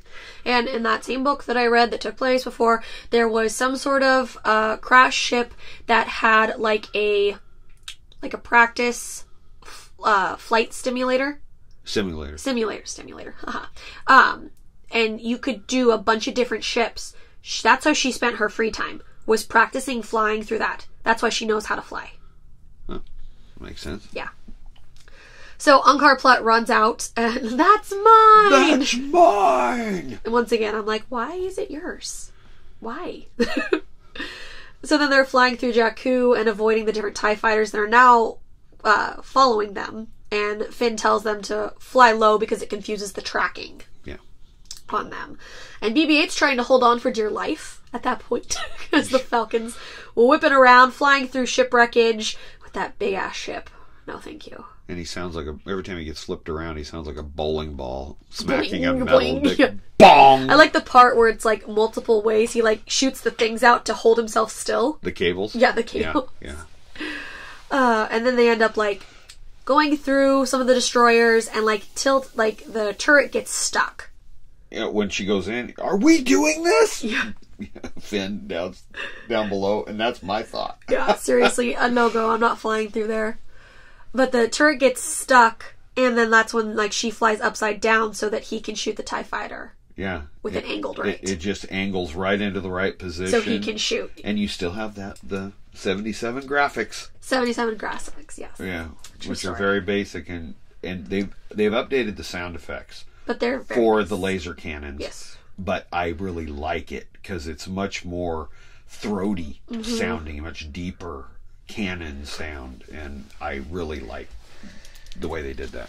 And when all these trailers came out, we assumed Han was flying. Yes, we did. All of them. All of the moments through Jakku is Rey flying, and we were like, oh, that's Han, right? Because he owns the Falcon. Nope, he doesn't own the Falcon anymore. But there was a huge clue that it wasn't Han. Really? What was the clue? Chewie, we're home. That's true, but at the same time, everyone, ignored that. I know. Everyone was like, no, it's him flying, it's fine. Yeah. Everyone was like, oh, that's a great line. We're gonna ignore what that line means because he's always had the Falcon. Everyone was so... didn't care. They saw it one way. So then they are leaving Jakku up into the stars after their success. Did you happen to check if the ship is still airtight before you went into space? I would hope they did. If not, they're gonna find out real quick. I mean, to be fair, they're celebrating, their success and everything, and then something does break. So, yeah. I mean, but Rey tells BB-8 that Finn's with the Resistance, and BB-8 gives him this look like, you do not look familiar, bro. I don't think you are. Yeah. And then they introduce each other. That he's Finn and she's Rey. I'm Finn. I'm Rey. That was in all the trailers. All the trailers. Then we were back to the Star Destroyer, where this poor guy who drew the short straw to go talk to Kylo Ren, this poor soul, that they need to tell him that the droid got away. And they're talking about the one on a freighter, and he's like... A YT-1300. The droid stole a freighter? The droid stole a freighter. That's pretty good. That's pretty good, Kylo Ren. It's not far off from my Bane. Oh, true. Because you have to cover your mouth and say, when Gotham is in ashes, you have my permission to die. Perhaps. Okay. The droid stole a freighter. It's you have to, how you say the line. But they say, with the help of FN 2187. And then Kylo Ren has a little bit of a meltdown. And a girl. Not yet. He has his meltdown. Oh. He has to smash the panel with the lightsaber. And the guy's just standing there wincing, this has happened before. He has had tantrums before. Yeah. Is literally tearing the panel apart with his lightsaber. And he's like, anything else? Anything else? There was a girl. And then he force chokes him across. What girl? And you hear his toes, feet hitting the ground as he's dragged. What girl? And then that's when... What girl? And then that's when it cuts back to Rey, fixing the Falcon. And needing to know where the base is to get BB-8 to the base. And Finn has no idea, because if you didn't know, he's not part of the Resistance. So he's trying to convince BB-8 to tell him where they're going. And BB-8 is he says, I'm not part of the Resistance. And BB-8 like backs rolls up. Back. He's like, what? It's so good for a droid. It's great personality for a volleyball. For a volleyball, it's crazy. BB-8's like looking back and forth as like he's trying to debate if he should say it or not, and then he tells him that it's the Ilenian system. Yeah. And Finn gives BB-8 a thumbs up, and then BB-8 does a gesture. Thumbs up. Middle finger. No, thumbs up. The first time I saw this movie, it looked like he was giving Finn the middle finger, and I feel like it's like, pardon Star Wars fans, you're either on middle finger or thumbs up.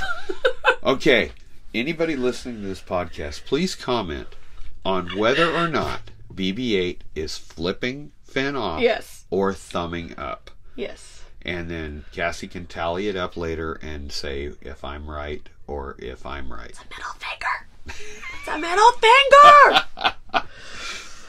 Middle finger. It's the angle. The angle makes it a thumb.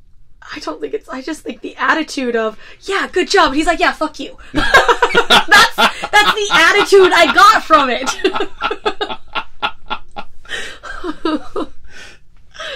Oh my gosh. So Rey is trying to fix the ship, or poisonous gas is going to flood into the ship, and Finn can't find the part. Look where I'm pointing. Where I'm pointing. Look where I'm pointing. And like BB-8 like rolls over and like It looks right at it. Yes. Yeah, that's really good. And meanwhile, like they were talking about how she's gonna go back to Jakku after like she helps them get there, and like, why do you want to go back to Jakku? Got a family? Got a boyfriend? Got a boyfriend? None of your business. That's why. I love her.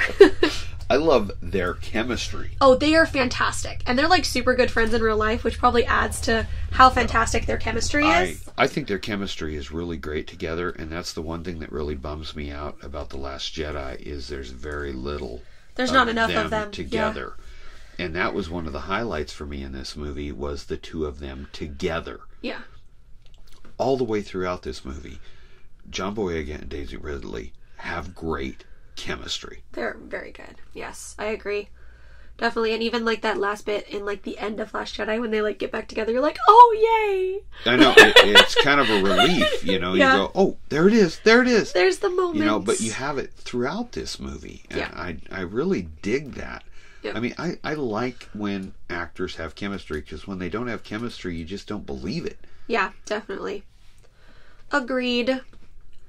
So they then begin to be like locked on by a much larger ship. Oh my god, it's the First Order! It's the First Order, and they run into like the cockpit, and like Finn like climbs on top of her to try and look out the top. Puts his hand on her head. Yes, across her face, and she's like all pushing him away. It's very funny, but Finn suggests like, can you unfix what you just fixed?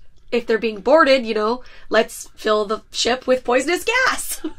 Because the stormtrooper masks filter out smoke, but not toxins. Not toxins. So they run by an Easter egg, grab the little breathers from Empire. Yep. To go back down so she can unfix and kind of pull the crate top. Is that like... It's a grate. Like a grate, yeah. Yeah, that gets you down to the mechanical... To pull it over them so she can attempt to unfix it before whoever is going to board the Falcon.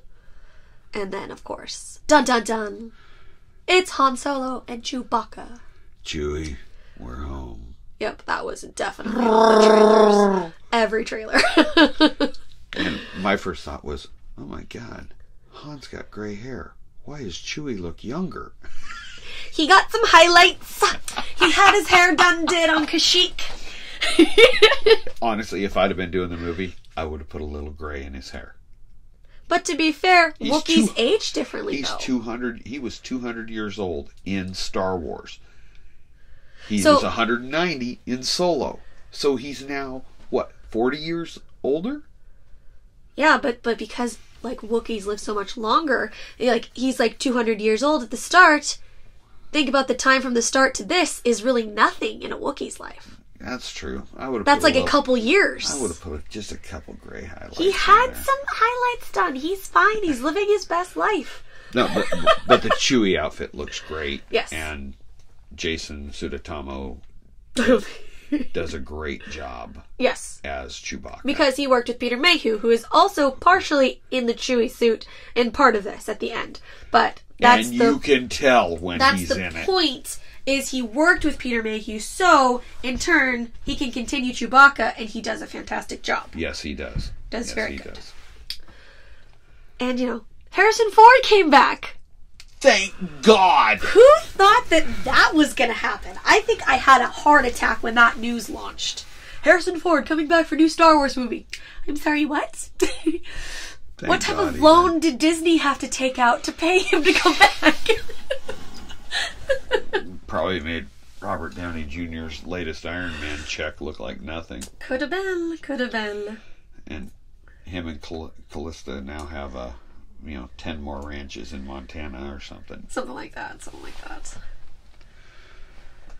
I don't care. It's worth it. Definitely worth it.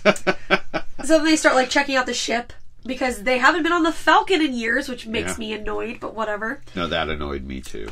And they hear a noise, and that's when Chewie moves the panel, and that's when you see Rey and Finn down there with BB-8 hiding.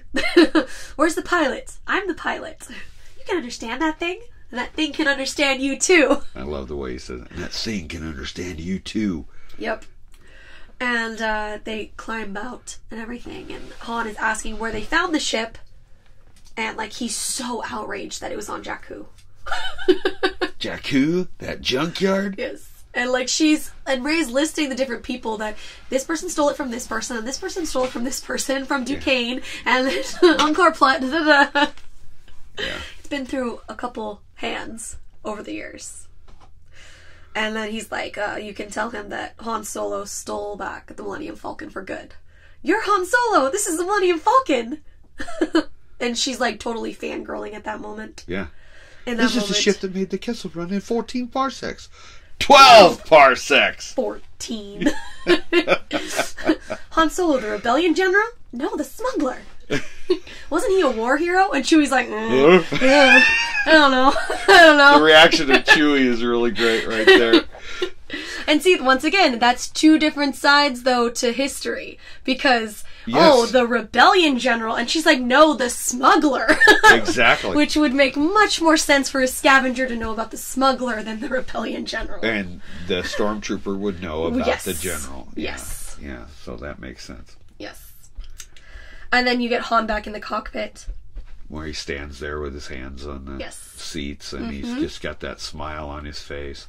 Yep. See, that was a great thing, is he was Han Solo. That was our biggest thing when we said that he was coming back. We're like, oh god, he better, like, be Han Solo. Because everyone knows that Harrison Ford is not for the Star Wars life. No. But he came right back into character. Yeah, he was great. He really played up the Han. Yes, he did fantastic. That was great, even though I knew what was coming. Everyone knew it was coming. Before we saw the movie, we knew it was coming. Yeah. So Han pretty much, he's got the Falcon back, and he suggests that they get in a pod and they leave them on the nearest planet, basically.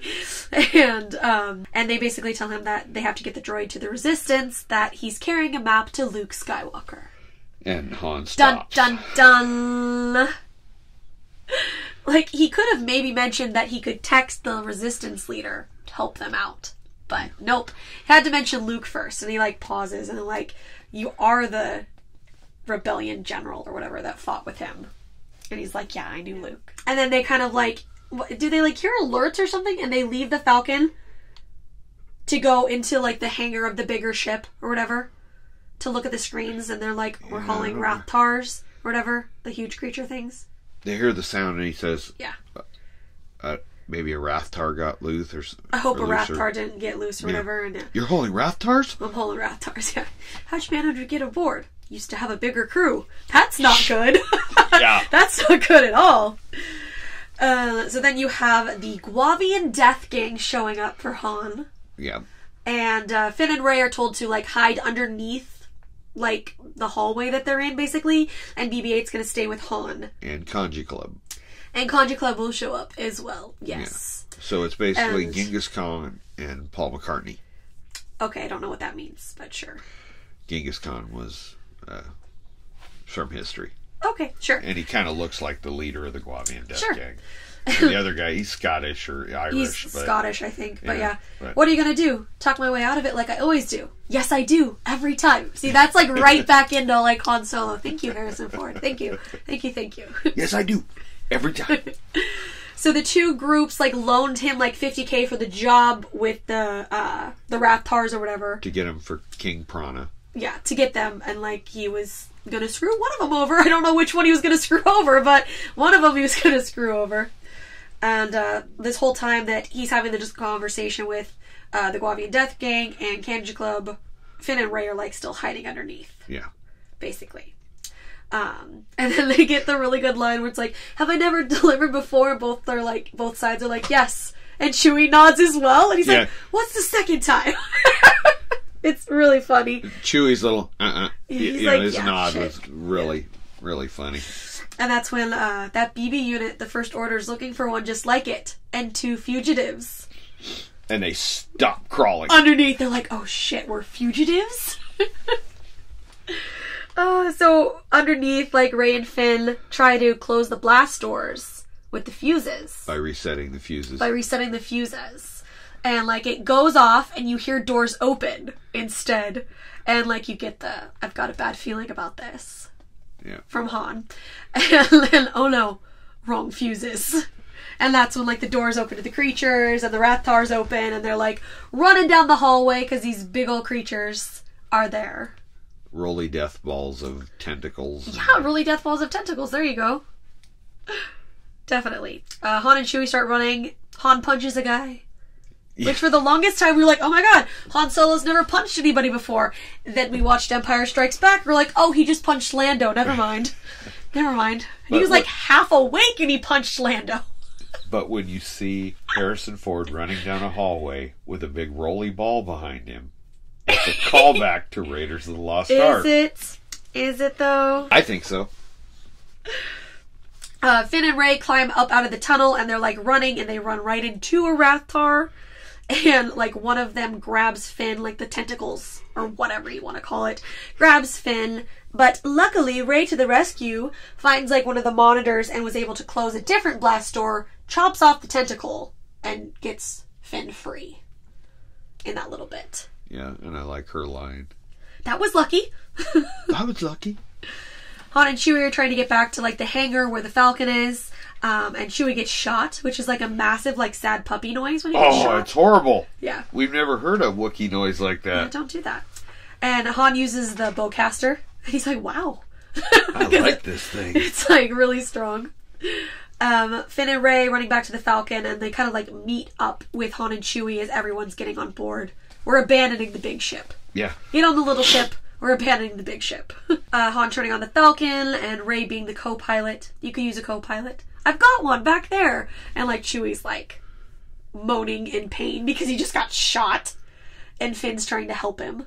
And they're planning to go to light speed from inside the hangar. Can you do that? I never asked that question until after I've done it. And then you get the Easter egg where Finn finds the training remote from New Hope. Yep. The one that Luke was practicing with.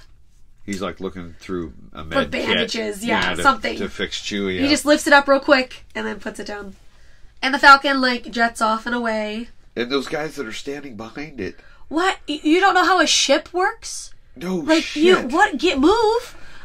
I went to a military show a few years ago, and they fired up an M1 Abrams tank. And I wanted to get a picture of the other side of it. I walked around behind it and about got knocked down by the jet wash blowing out of the back of that thing. Don't do that. And I'm like these guys, the ship's turning. It's gonna light up. Yeah. You know. And then the bad guy, the Scottish one, he, like, calms out that the BB unit is aboard the Millennium Falcon with Han Solo. Yeah. Dun, dun, dun. Then you get the Snoke hologram introduction. A massive Snoke hologram. I expected him to be smaller than Yoda. Me too, because it, like, was overcompensating with the damn hologram. Yeah. And I that's one thing I really wasn't that impressed with, was the hologram. I actually enjoyed seeing him more in Last Jedi. Yeah. Than the big hologram. They were trying to keep the mystery. Yeah. But Andy Serkis, he's so good. Andy Serkis is great in everything. You know, it's just the look that I have nothing against Andy Serkis. Mm-hmm. And he's talking to Kylo Ren and Hux, and once again they're bickering, like we said, like annoying little spoiled children. And he's talking about, like, the Last Jedi, and if, like, they find Luke Skywalker, then him coming back, the new Jedi will rise, all that type of bullshit. So really, you're not saying he's the Last Jedi if you're thinking new Jedi are going to rise. Just saying. Yeah. But they said the name of the next movie. The Last Jedi. Yeah, it's in the crawl, too. It is, yep. Hunks? General Weasley. Hux is, like, whiny and a butthead. Tries to throw Kylo Ren under the bus. Yeah. All of it. And Hux wants to get rid of the Republic so that the Resistance won't have backup, basically, or funding. We get rid of the Republic, and there you go.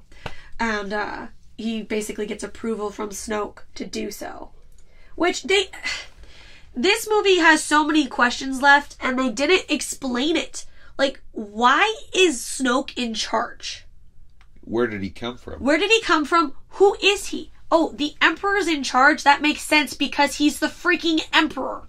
Yeah, he was a senator. He was the Chancellor. He became the Emperor. It makes sense. You have a progression There's a government sense. that, Yeah. like, who's in charge?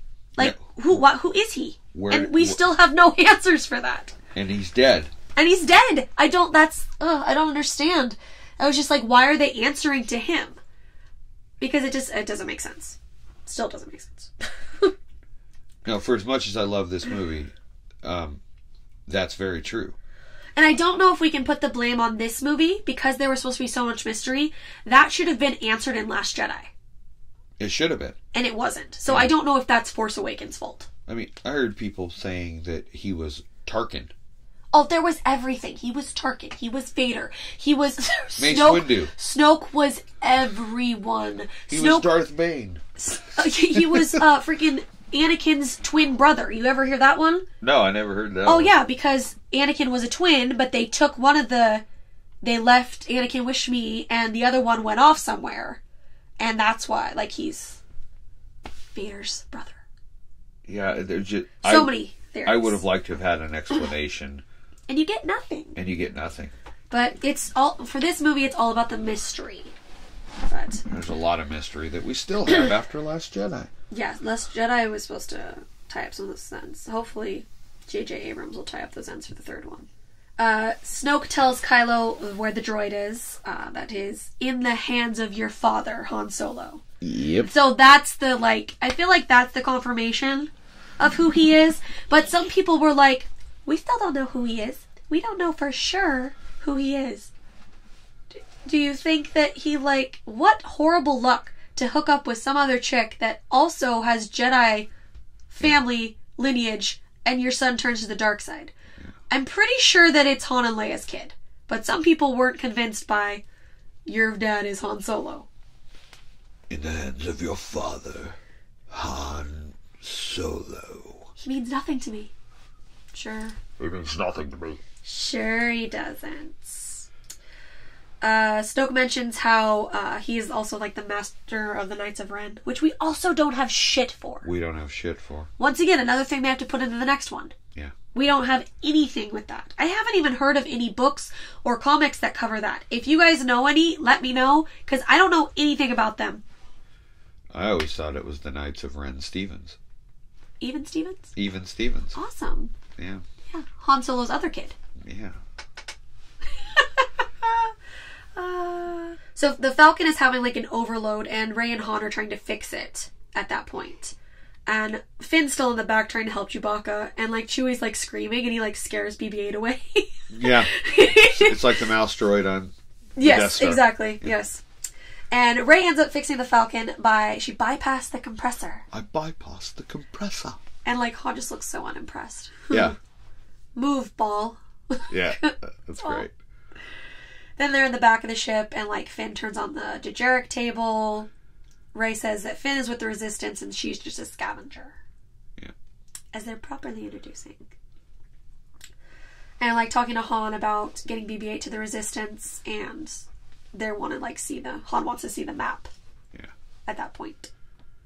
And it's only part of the map, it's not the full map. They probably should have checked that. Like when Poe got it, like maybe I realized that like village people were getting murdered, but maybe you should check. The village people. Oh, the village people. YMCA. That's not where I was going, but whatever works for you.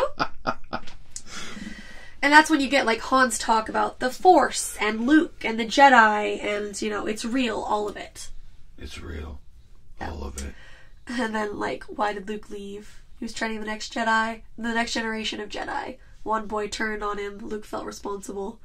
And you have to, at that point, be like, oh, okay, well, that's Kylo Ren then, right? Yeah. You just said that Han's dad, his nephew turned on him at that point. Piecing together who everybody is. Yeah.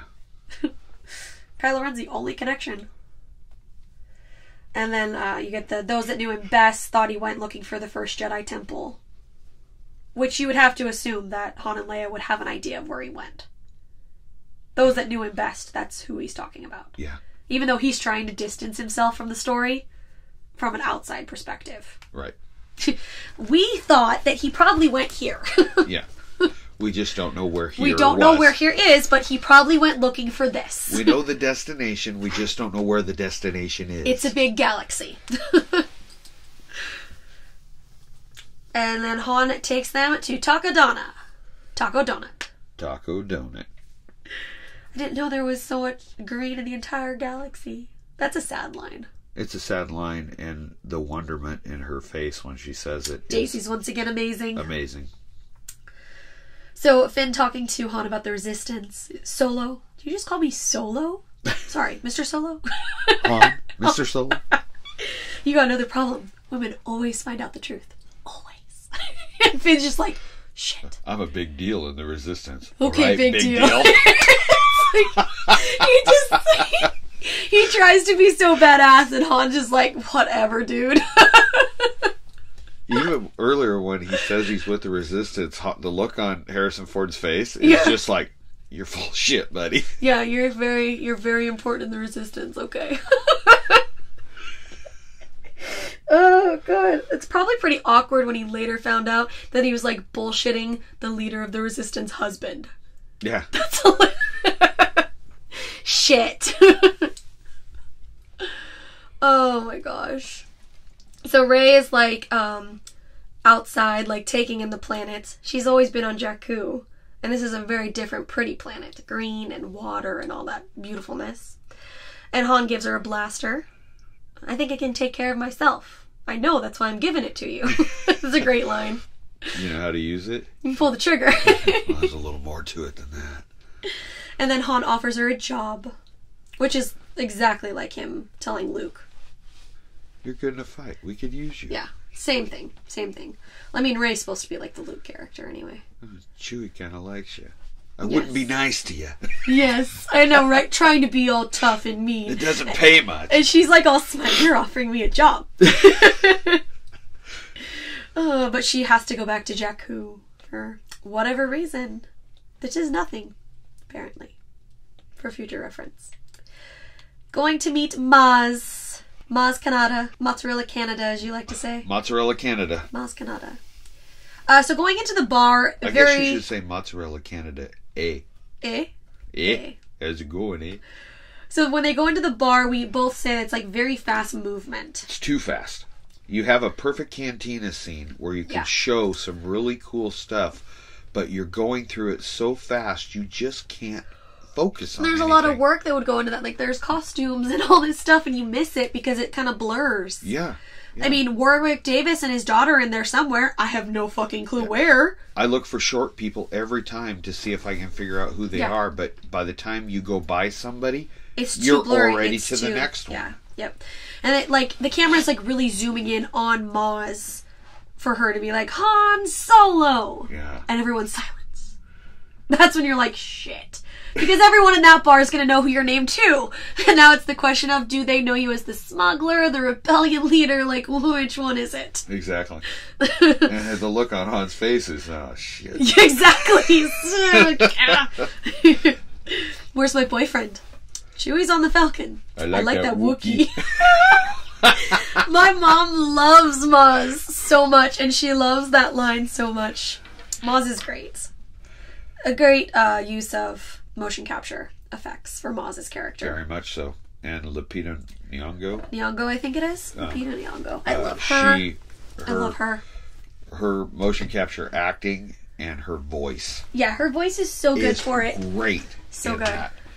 Absolutely great in that. I love that. And the CG for Maz, even though she looks like a peach that's been in your lunch bag for a month. She does look like a peach, but it's a good peach. A good graphics peach. It's great. Especially when she's next to the characters, like the actual physical characters. I mean, she looks like she's freaking there. She's there, yeah. I mean, it's great CG. It's great CG. It's a great character. Mm-hmm.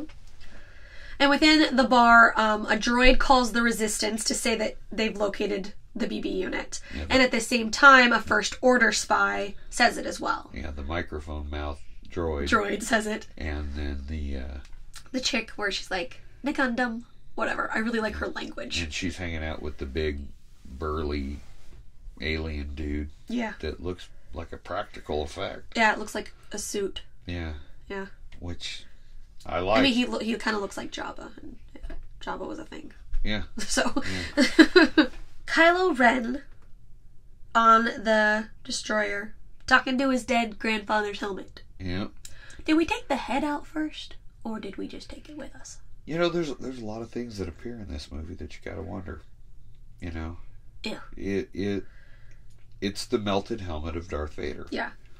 Which is funny because anybody that watched Return of the Jedi is like, that suit's not going to burn up very well. And then it did not. I mean, it's melted, but it's still very much the Vader helmet. It didn't burn up very well. Luke, sorry. Yeah. All he did was kind of pollute the air there. Yeah. But that's just such a weird thing. Let's go dig up your dead grandfather's ashes. Why? He has some mental issues.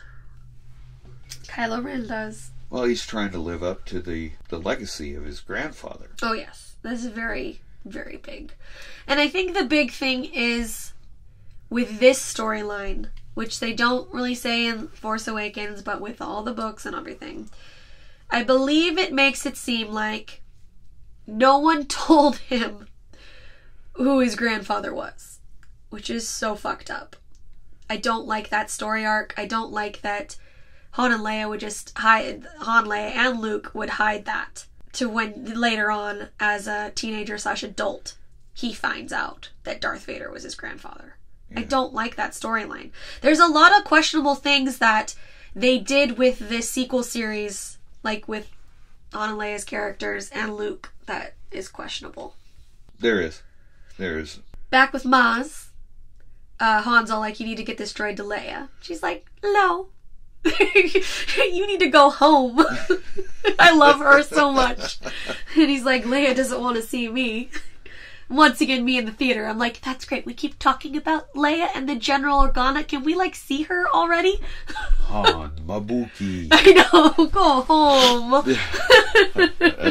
I love her voice through that. It's and so this whole conversation, Rey is, like, super interested in, like, what fight?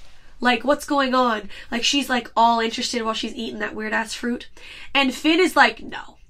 This is not a good idea. First Order's gonna kill us. Like, let's not do this. We need to run. It's two completely separate, like, opinions, moods, whatever at that table. The reactions. Yeah, they're totally different. And then you get, like, Maz looking over at Finn, and, like, she's like, the eyes of a man that wants to run. And he gets very, like, you don't know a thing about me. Yeah, he gets kind of snooty there. Yeah. What I've done, what I've seen. Yeah. And he's just very afraid of the First Order. And so Maz suggests that Finn could get some work on the Outer Rim to get him out of the way and everything. Go to the Outer Rim, work, disappear, basically. Those people will trade work for transport. Transport to the Outer Rim, yep. Finn gets up and Han tells him to keep the blaster. Yeah, he offers it back to him. He'll keep it, kid. Yep. But Rey does go after Finn and Maz. Who's the girl? Wouldn't we all like to know? That's the whole point of this movie, is who's the girl, who's the girl, who's the girl, and then in Last Jedi, we nobody. Okay. That's what the Last Jedi her podcast is for. For Alcoholics and sold her off for a bottle of Jack Daniels. Oh my god, they're... How much would I bet they'll switch it? Kind of hope they do. God, we need something there. So, Finn and Rey talking, Finn just trying to get to the Outer Rim, and he actually outs that he's not with the Resistance, that he's a stormtrooper. And, like, that she needs to take care of herself because she's not interested in going with him. Yeah. She's interested in helping. She wants to get involved. Yes, definitely. And there is a great deleted scene here. Yes, where there is. Unkar Plutt shows up because he's mad that they took the Falcon, and he's bugging Rey, so Chewie rips his arm off. Yes. Yes. Let the Wookiee win. Let the Wookiee win. It's a great deleted scene. It's not finished because of, like, the effects and everything, but it's great. It's great. But anyways. At least they went in Solo and let Chewie pull somebody's arms off. True. Then he should have beat him with his own arms. Oh my god, that's brutal. Slap, slap, slap, slap, slap. Oh my gosh. That's an image. But anyway, Rey starts to hear a child crying. So she starts to, like, follow the noise, walks downstairs, continues down a hallway, and into a room where Obi-Wan's chest, I mean, now we know this, we didn't know it when we first saw it, finds Anakin / Luke's lightsaber. And she touches it, and the Force vision begins. This Force vision was so dissected by Star Wars fans when this came out. Yes, it was. Like, we specifically, and I know other people, went back to see this in the theater to re-dissect this scene. Yeah. I know. To listen to stuff. The second, third, fourth time, we were like, what do we listen? What do we hear? What do we hear? Exactly. It was. I hear Alec Guinness. Yes. Because we did. His voice was in there. It is. It is. There's like a lot of different hints towards the rest of the saga. Like, the vision starts at Cloud City. She's in the hallway. The arcade. Arcade. What I call the Cloud City arcade. Okay, it kind of looks like that. And it kind of twists and turns, and then it's R2 and Luke looking over ruined buildings on fire. Yep. And then Rey on the ground when it's raining, lightsaber going through someone, like a red lightsaber. Well, somebody raises an axe. Towards her. Yes. Towards her. And then it stops. The lightsaber comes through him. Yes. Yes. That so was you have to definitely... assume, is that the Knights of Ren? Yes, the people standing there, because you can see Kylo Ren because of the mask, and he kind of comes towards, but the people behind, you have to assume, like, the Knights of Ren, and then they kind of mentioned in Last Jedi, like, the rest of Luke's... The ones that they didn't kill went with Ben. Right. And became the Knights of Ren. Is what I assume, but they haven't given us any answers. That's my assumption as well. And then, let's see, it flashes to her being a kid, being left on Jakku. And she's got her 3 little bumps in the back of her poor hair. little 3 little bumps being left on Jakku. No, and then, come back! That's sad. It's very sad. Come here, girl. And it's Unkar Plett's voice. Yep. And then to the snowy woods, and that's where you hear Alec Guinness's voice saying Rey. Rey. Yep. Which is actually Alec Guinness's voice, because they took the word afraid and they cut it down to Rey. Yep, it's definitely Alec Guinness. Actually Alec Guinness's voice. And then Rey kind of falls over, and that's when you hear Ewan McGregor say, these are your first steps. These are your first steps. And that's definitely Ewan McGregor also. And they actually brought in the guy, something Arnold Taylor. Can't think of his name. For the Clone Wars? That did Obi-Wan in the Clone Wars to record that. Yep. And then they contacted Ewan McGregor, and he said, yeah, I'll come in. He actually rode his motorcycle to the recording studio and recorded it. James Arnold Taylor, I think is his name. And so when they found out that Ewan McGregor had actually recorded that and James Arnold Taylor's recordings were not used, he goes, it's Ewan McGregor. It's fine. It's fine. I really like her Force vision. No, it's good. I really like it. It's really good.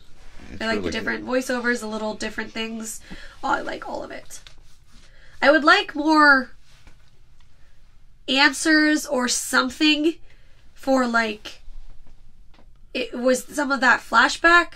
That's what a lot of people thought. But now it makes us question, is it more future? Yeah. Because you don't know. I would like something to be connected to that damn vision. When I first saw it, I thought Rey was part of the Jedi Academy. So did I. I thought that she was there the night that the temple burned down. Exactly. That was my going theory. And that her being dropped off was, at the time, I thought it was like Luke scattering his Jedi students. You could have been, yeah. Yep. But now... Who knows? Who knows? No further explanation in Last Jedi for that. So, Maz is there when Rey comes out of the vision. And she tells her that the lightsaber belonged to Luke and his father before him, and now it calls to you. And Maz is trying to, like, help her ease into her destiny. Hey, I think you're a Jedi. I'm not a Jedi, but I know the Force. And, like, the belonging you seek isn't behind you, but it's ahead. Yeah. And Rey's like, I don't want any part of this. Oh, she really is a Jedi. She's a Jedi. She's gonna run away. She runs away and hides. She must be a Jedi. It's a rule. And then you cut to Hux and his Nazi Hitler speech.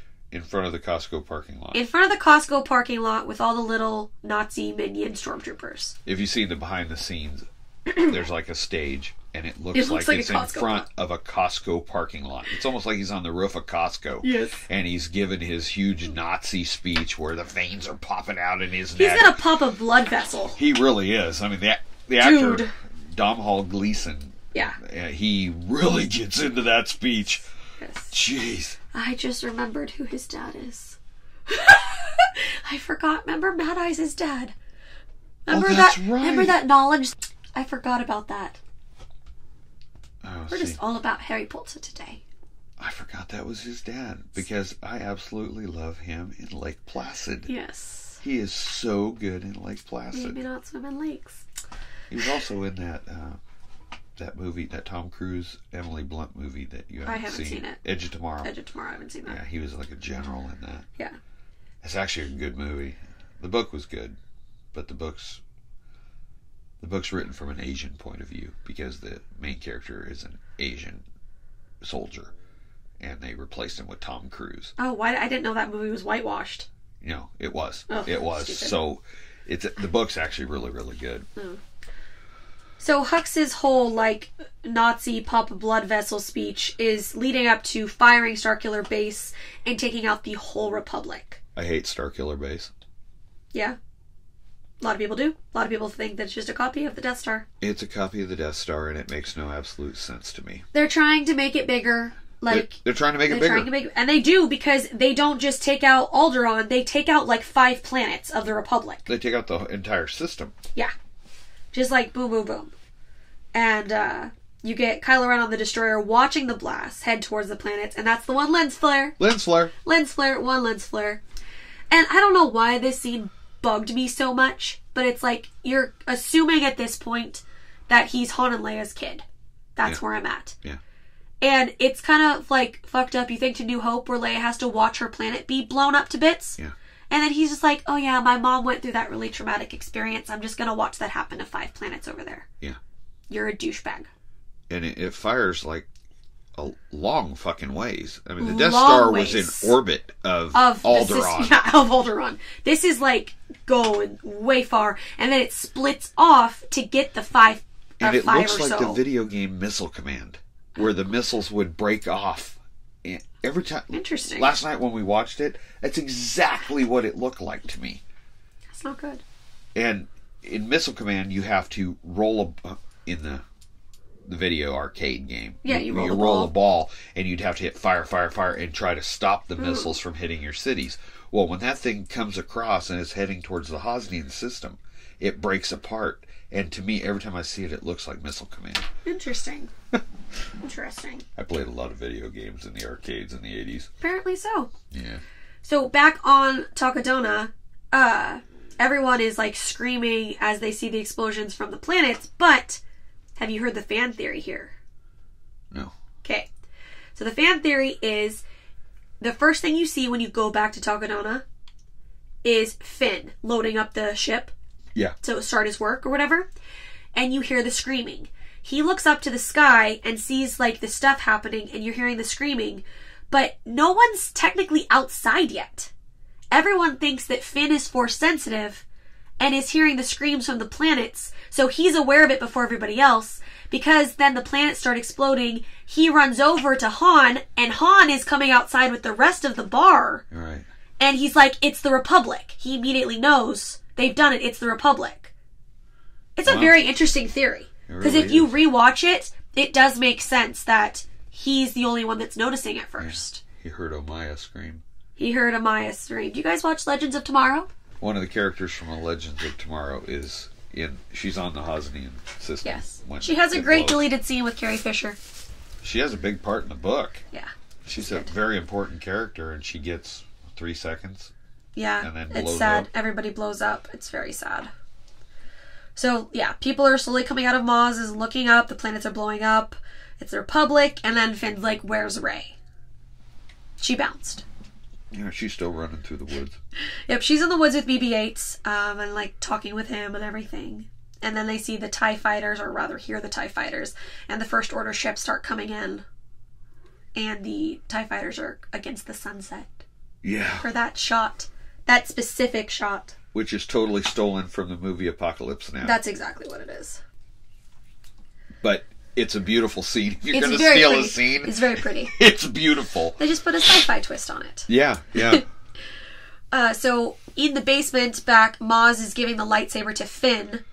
And, like, Han's like, where'd you get that? A question for another time. No, tell us now! Tell us now, because in the sequel, you're not going to tell us jack shit. No, you don't tell... And some of us in this scene aren't going to be in the sequel, okay? So tell us now. Exactly. And they're basically attacking Maz's castle. It's blowing up to bits and everything. Kylo arriving in his shuttle. And Rey shooting at the stormtroopers, but she leaves the safety on it first. Yeah. And she's like, oh shit. And that's the stormtrooper that misses her. Yes, he misses her. He has a clear shot, and he misses her. And then she gets the safety off, and she's like immediately gets it. Yeah. Which is, you have to think, is the Force stuff. It has to be. She hasn't. You can't pick up a pistol and shoot something at that distance without some help. It's Luke turning off the thing to blow the Death Star up. Yeah. Same thing. Yeah. Same thing. And then her and BB-8 pretty much like run into the woods at that point.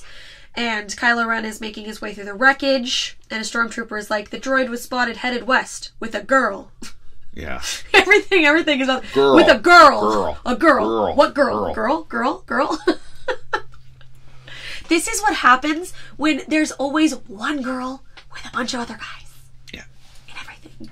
That's what happens.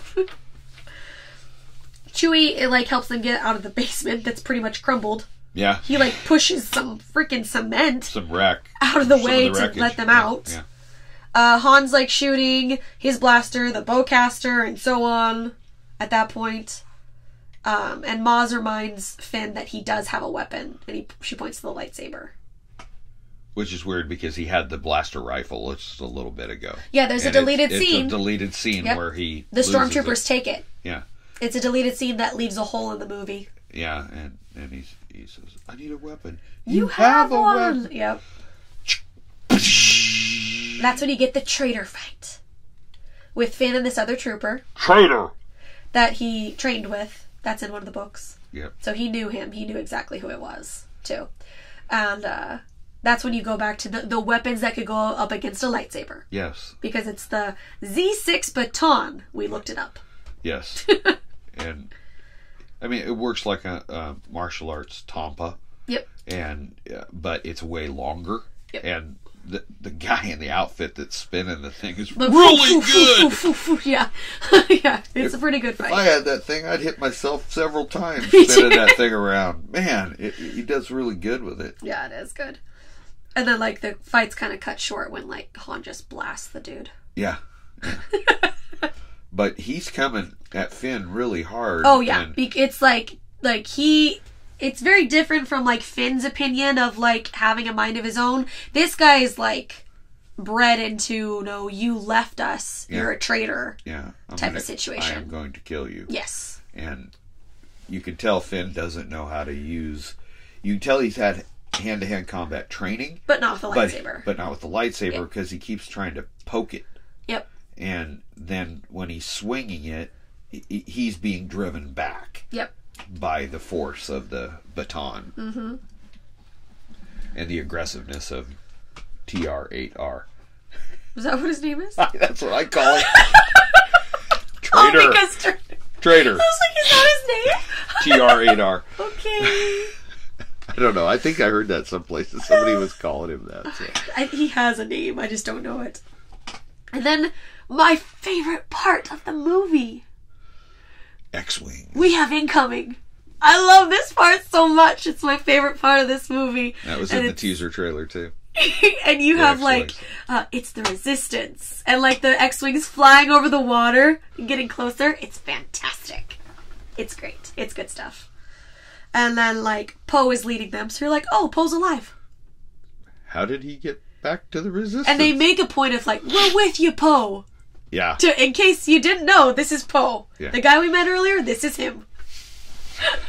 Did you get that? Poe, are you okay? This is Poe. It's not quite the level of Boba Fett waving at the camera, did you see me? But just in case, this is Poe. I never really thought about that. That's true. It's like what like the celebrities and everything that say like movie creators think that the audience is stupid. Yeah. Yeah. So then you have X-Wing versus TIE fighters shooting around the water and the land, kind of taking out the stormtroopers that are around Chewie and Finn and Han. And not and hitting Maz. them. And not hitting, yeah. Like, that's Poe. Good job, Poe. It's like they target things that are pure white. Yes. Target that. If you have any shade of color with you, we're going to miss you. Yes. But if you're pure white armor, we're going to blast you. So then they, like, pretty much die for their weapons at that point. Their blasters that had been taken or whatever. And there's the great stunt work by some of these stormtroopers. Because they're, like, they're falling, they're bending like crazy. They're taking hits, they're jumping. It's good stunt work. That one looks like he breaks his freaking neck when because he falls over and his whole back end comes up over and his neck folds. Yeah. It's like, ow! It's a brutal fall. Yeah. It's a really good stunt fall, but... it looks like the guy really... Got shot. Yeah. I mean, the stuntman, props to him. It was great. And during, like, all this craziness, Poe is still, like, flying around and everything, and Finn doesn't know who that is, but he's like, that's one hell of a pilot! Yeah. Neither one of them know that it's each other. Kylo Ren in the woods with Rey. Rey at first tries to shoot him, but he pretty much deflects it with his lightsaber. And you really, in this bit, I feel like, see how fucked up his lightsaber is. Oh, no, You've seen it before, but it's you like get to see it really clear, really this close, time, that because he freezes her, and then he puts the saber right next to her face. And it's not a smooth beam. It's jaggedy. It's got problems like its owner. The whole area they filmed in reminds us of an area we've hiked in. Yes. And every time we see it, looks we exactly think like it. of that area. If I ever cosplay as Rey, I will go and take pictures there. I will have to. It is like damn near spot on to that area. And Star Wars did not film in the Pacific Northwest. I would have known about that. Yes. I would have been gone. Sorry, I have to leave work. Star Wars is filming. But, oh my God, it looks just like that area. It's all very pretty. Yes. But yeah, that lightsaber is it's really different. I can't think of the right word. It's just like not stable. It's not stable. Like I think there's like some sort of definition, like the kyber crystals. There's something wrong with them. The because crystals cracked or something. They're cracked, or like it was. I've heard theories that they had used like pieces from leftover lightsabers, and that's why I don't know. They're theories. I don't know. And I've heard that the crossguard on it is actually a vent to let some of the pressure out. Because it's so unstable. That makes sense. But it's still... I do like the design of his with the crossguard. No, the crossguard's cool and very useful. Very useful, you'll find out in the end. Ask somebody else in the movie how useful that is. But yeah, he gets, like, they're, like, talking, and he's trying to read her mind at that point, because this is the girl that everyone's been talking about. That's, like, been around the map and all that stuff, and... You've seen it. Yep. And then the stormtrooper's like, resistance fighters, pull the division out. Forget the droid, we have what we need. And he grabs her and... We have what we need. Takes her with him instead. And then he puts her to sleep. Yeah, like she's out. There are nights I can't sleep that I just want to use the Force and go... Click! And from a distance, Han is watching Kylo carry Rey onto the shuttle as, like, the different troops are pulling out. And considering the end of this movie, I'm very surprised that Kylo Ren wouldn't notice and or feel Han across the way looking at him. He feels him later. That's what I mean. Yeah. Like, that's my... It's like...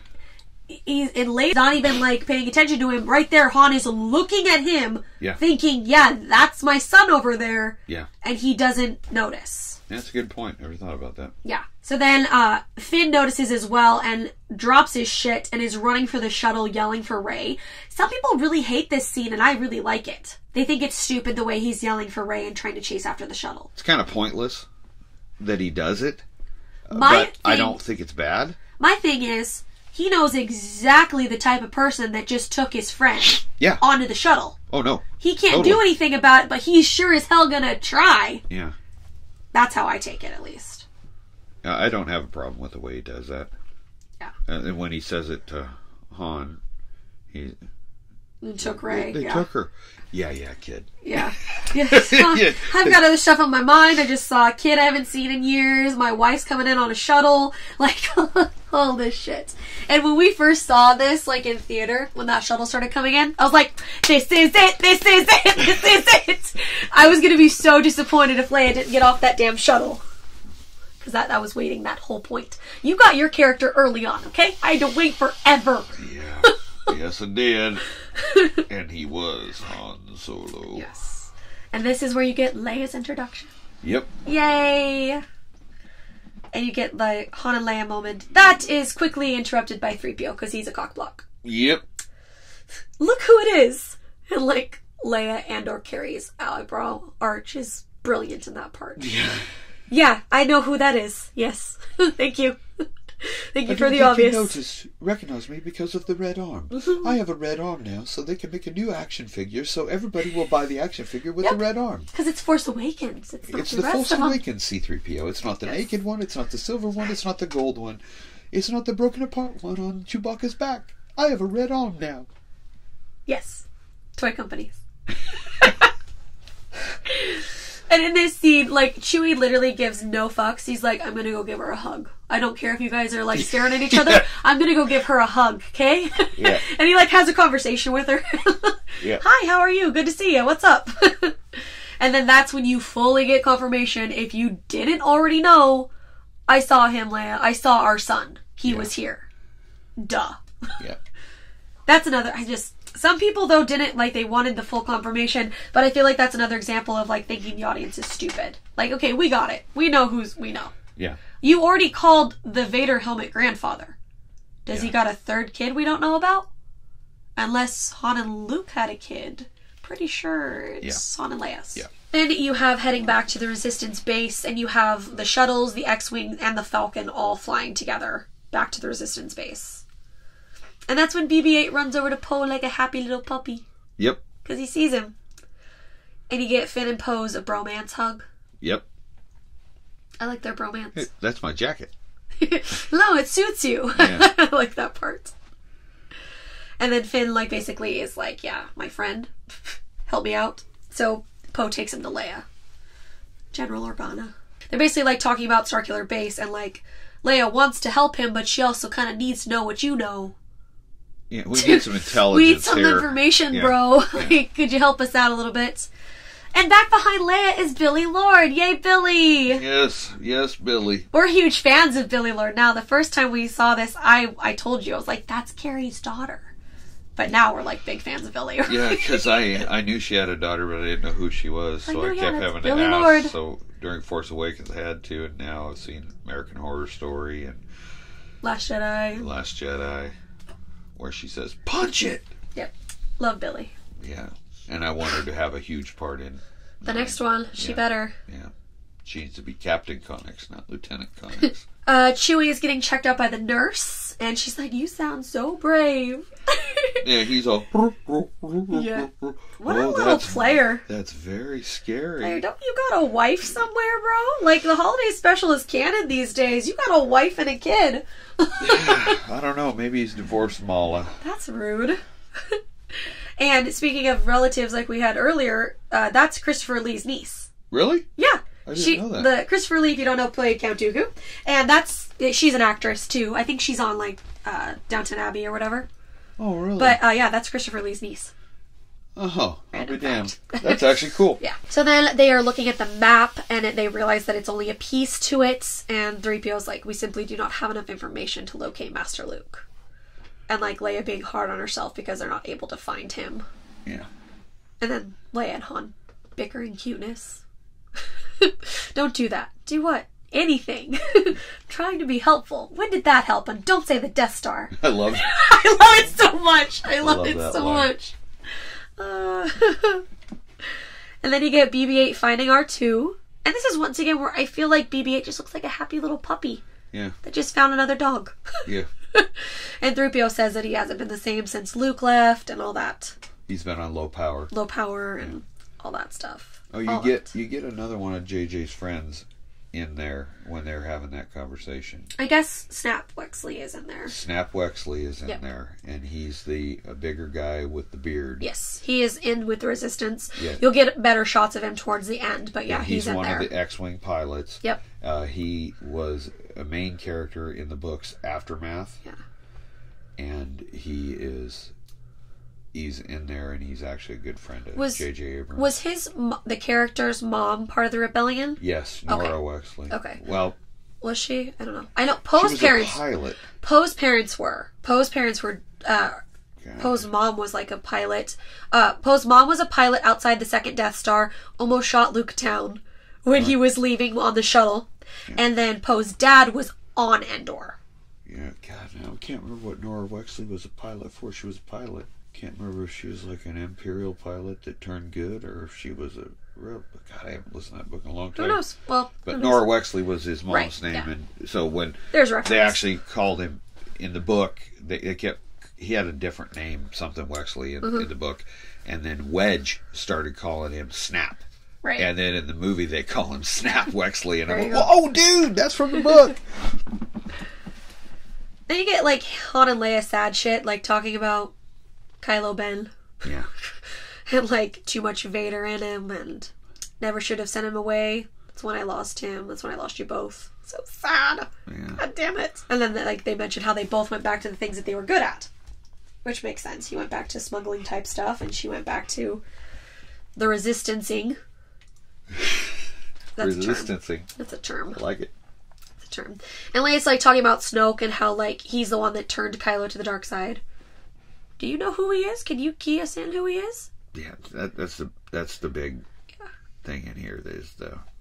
Okay, Who is Snoke? Who is he? And then Leia insisting they're still good in him. Like, this damn Skywalker family insisting these people have good in them.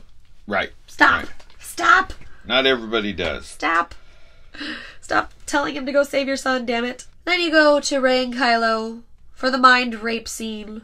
Like, sorry for people that thinks this is cute and romantic. I know a lot of people ship them. Live your life. But I think this is a fucked up scene. I don't find it to be romantic. It's not. People really ship them, and they get really up in their feelings when people say that this isn't a romantic scene. Whatever. But you do get Kylo taking off his mask for the first time and, like, revealing Adam Driver. Yeah. Instead of, like, revealing Ben instead of just Kylo. And he drops the helmet that sounds like it weighs 10,000 pounds. Yeah, into the ashes. Wham! Yeah. And there's nothing wrong with him either. I think that was a big thing too. Like, it's not like Vader where he had some fucked up shit happen to him. He needed the mask. He needed to the live. mask. He just has the mask because his grandfather did. Yeah. And then I want him to sound like this. yes, he wants to sound like Bane. And then you have to give it up to Daisy's acting in all this part too. No. Both of them really good, like both of them. Yes. As like Kylo's trying to get into her head and everything. I see it. I see the island, bro. You see the island? If you were not so caught up in your petty, stupid, dark side bullshit, you would have realized what island you were seeing and had the map to Luke on your own. Yep.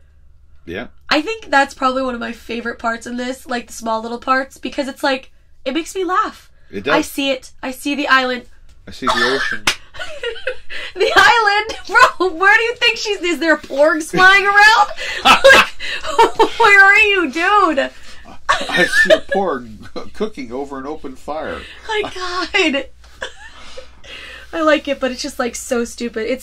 It also proves that he is powerful with the Force, but he's not Undisciplined. Yeah, he's not Vader. He's not as tuned. And he's trying to like force things out of her head further, and Rey fights back, which he's unexpecting. She's much more powerful than he expected. And he can't get anything from her. And instead she turns it back on him. Yeah. You're afraid that you'll never be as strong as Darth Vader. You'll never be as strong as Darth Vader. And that hits a point for and him. And you see his eyes. Yeah. He's like, The whoa, fuck whoa. did you just say? You know, it's like, you're Yeah. coming at me. Yeah. Oh my God. He's like, I only wrote that in my diary. How did you know that? And then you jump to like, Snoke is pissed that the scavenger resisted you. She is strong with the Force, untrained but strong with the Force. It's a girl thing. And they have at this point tracked the ships back to the Resistance base. Yeah. In the Ilenium system. Ilenium system. I like some of the names in this. I really like Jakku. I like Takodana. Ilenium system. I prefer Taco Donut. I know you like Taco Donut with Maz. Or Mozzarella with Canada.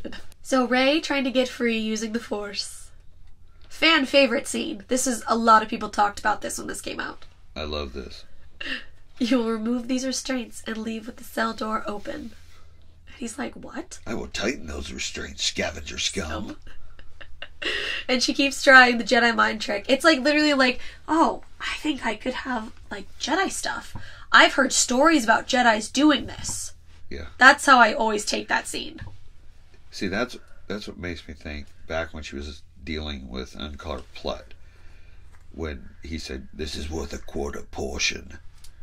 She says, "It's worth a half a portion." And he says, "Okay, a half a portion." Like, she used the Jedi mind trick on him. Mm-hmm. And that would kind of lead you in. Maybe. To this. I feel like something had to be awakened or unlocked in her. Like, she had to be pushed a bit it's like to do it. When Ben mind fucked her. Yeah. That it and it's like coming to her. It. She's like, okay, I can do this, Yeah. and I've heard about Jedis doing this. Let's give it a shot. Yeah. What's it gonna hurt? Yeah, right? And this is JB007 Stormtrooper because... That's right, because he says, "I'll take a vodka martini, shaken, not stirred." Except for it's James the wrong Bond. James Bond.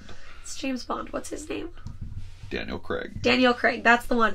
Lots of cameos in this movie, too, because everyone in Hollywood was like, I want in. Yeah. There's another Asian actor who's at the Rebel base who's also a friend of J.J. Abrams. Yeah, there's a lot of people that There's were a like, lot of people that were, bring him in, bring him in, bring him. Yes. Can I be in? Can I be Yes. in? Can I be in? And she ends up successfully, getting him to undo the restraints. And then as he's leaving, and you'll drop your blaster, and I'll drop my blaster. In the book, they actually questioned him. Oh no, He really? gets questioned, like, what He probably happened. got fired or shot. Yeah. Oh no. And I do like how she's like, oh shit, that actually worked. Yeah. Oh, yeah. wait, and you'll drop your blaster. Yeah, it was great. So she gets away, and then so Kylo comes back and to find an empty cell, and that's when he has another lightsaber tantrum where he's like hacking at the chair with his lightsaber. And the walls Sparks and going everything. crazy, everything. And the best silent Star Wars moment ever is the two stormtroopers walking down the hall, seeing the tantrum, and just slowly backing away. oh, that guy, Kylo Ren, he's having a tantrum again. Let's go this way. Let's take the long way. Yep. That was great. So then they are charging Starkiller Base to take out the Resistance base. Which I still don't understand the charging. I don't... You mentioned this, and I never thought about it until you just mentioned it last night. Like, they're talking about, like, Finn's... Because on the Resistance base, they're comparing the size of Starkiller Base and the Death Star. And it's much bigger. Much bigger. Like, huge. And you see, like, Admiral Akbar's there, Leia's there, Han's there, like, different Resistance and some Rebellion people are still there. Yeah, Yes. And Nine, so no. they're talking about how it charges from the sun. Like, so the sun... Like, how do you do that multiple times? Because Finn says it drains the sun. Yeah, it charges and drains the sun, and then that's when it's ready to fire. We just shot one and took out like 5 or so planets. Yeah. So how do you do that multiple times? How do you do that again? Do you, like, hook a bunch of Star Destroyers and a tow rope and tow the planet to another system? That makes no To sense. another sun? I don't get It's like, that. did you build it with a system that had, like, Multiple suns? multiple suns? And in that case, when you exhaust the suns, your giant weapon's worthless? You Yeah, have no I more don't- ammunition? I wonder if there's some sort of explanation on how that works, because I never thought about that.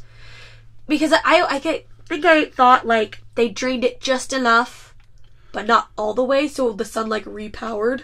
Right. I don't know if that makes sense. Because I mentioned that to you, and that's what you said, and then, like, 2 seconds later, Finn says, it drains the sun completely. Yeah, and I was went, like, oh, well, Well- I have no idea. That's weird. I mean, it's not like the Death Star that you can fly around. It's a freaking planet that's stuck in a gravitational field orbiting a star. That doesn't make sense. I don't like Starkiller Base. A lot of people don't. I get away from the Death Star. You guys don't. You don't need the Death Star anymore. you had donut Death Stars in the prequels. You had. Stop stealing my terms. Yeah, well, you gave me the term. I'm going to fucking use it. You had Death Star technology in The Last Jedi when they were trying to melt through the door. Yeah. Okay, get away from the Death Star. Okay, you don't need it anymore. Yeah. Go off it. Come up with something new. We'll see. Okay, I love this movie. I have a big complaint about that. I'm confused. I thought I understood. Now I don't understand. I have never understood it because of Finn's line where he says that. And it drains the star completely. Where do you get more ammo? don't understand. All right, moving on. So they're talking about destroying the oscillator to blow up Starkiller Base, and Finn says he could disable it if the shields disable the shields if he was on planet. Bullshit. Big bullshit. Because like Han's like, yeah, what do you got? What do you got, kid? Yeah. Because like Han's all like on board to go and take the shields down, and for someone that doesn't care about this shit, he sure gets right back into it real fast. He gets into it in a big hurry. Han, how? You wouldn't like it if I told you. You wouldn't like it if I told you. And then everybody's getting ready. The Resistance getting ready. That's where you see Snap Wexley again, Yep. getting the X-wing ready. All the stuff like that. All the flight crews are out. Yes. Boogieing. And you get more Han and Leia sweet moments. They make me sad. Lay on a box. Lay on a box. Carry on a box. Carrie was 2 feet tall. That's sad. Is very different size compared to Harrison Ford. No matter how much we fought, I always hated to watch you leave. So sad. Everything's sad. It's so much. It's sad because of what happens to the couple characters. It's sad because I don't get more Leia in the next one. No one's ever really gone. Fuck that line. Whoever wrote that line, fuck them. Makes me so sad. It is sad. And then if you see our son, bring him home. No! Drop kick his whiny little ass off that ledge. Then you can adopt Finn and Rey. I said this last night. Drop kick the douchebag off the ledge. Don't bring him home. That's right. Then you have Marsha and Greg and everything will be cool. Does anybody listening to this even know a Brady Bunch reference? I don't know how old my listeners are. Because I know the reference, but I am not a normal 26-year-old, so... And I'm an antique, so... So Rey is hiding. Kylo's trying to find her. Mentions how her powers are growing as she continues to use them and everything. And then you have, like, the Millennium Falcon making the landing at light speed. And crashing into the snow planet. This is another part I don't really like. What? I think you should have had one light speed thing in the movie. Either a light speed takeoff out of the hangar. Yep. Or a light speed landing. Yep. Not both. Yeah. Just both light speed things. I think the landing makes more sense because of them saying, like, going through the shields. That makes sense to me. That's why you should have taken out the light speed takeoff out of the hangar. I agree. You should have just blasted out of the hangar. Yep, just go. With the exhaust still would have blown Yeah, it would have been them fine. down and then hit light speed once you were out.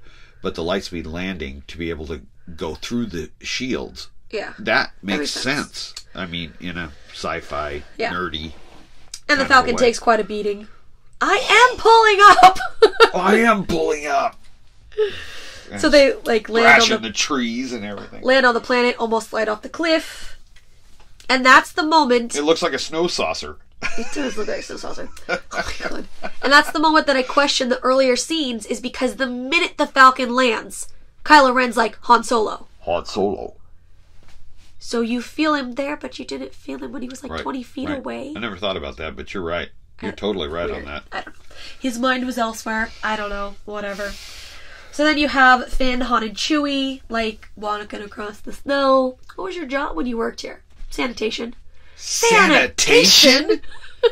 We'll use the Force. That's not how the Force works. That's not how the Force works. Oh, really? You're cold? I love those lines so much. It's so great. That's another one. Like, John Boyega, I feel like he has great chemistry with everybody. Yeah. Daisy, Harrison.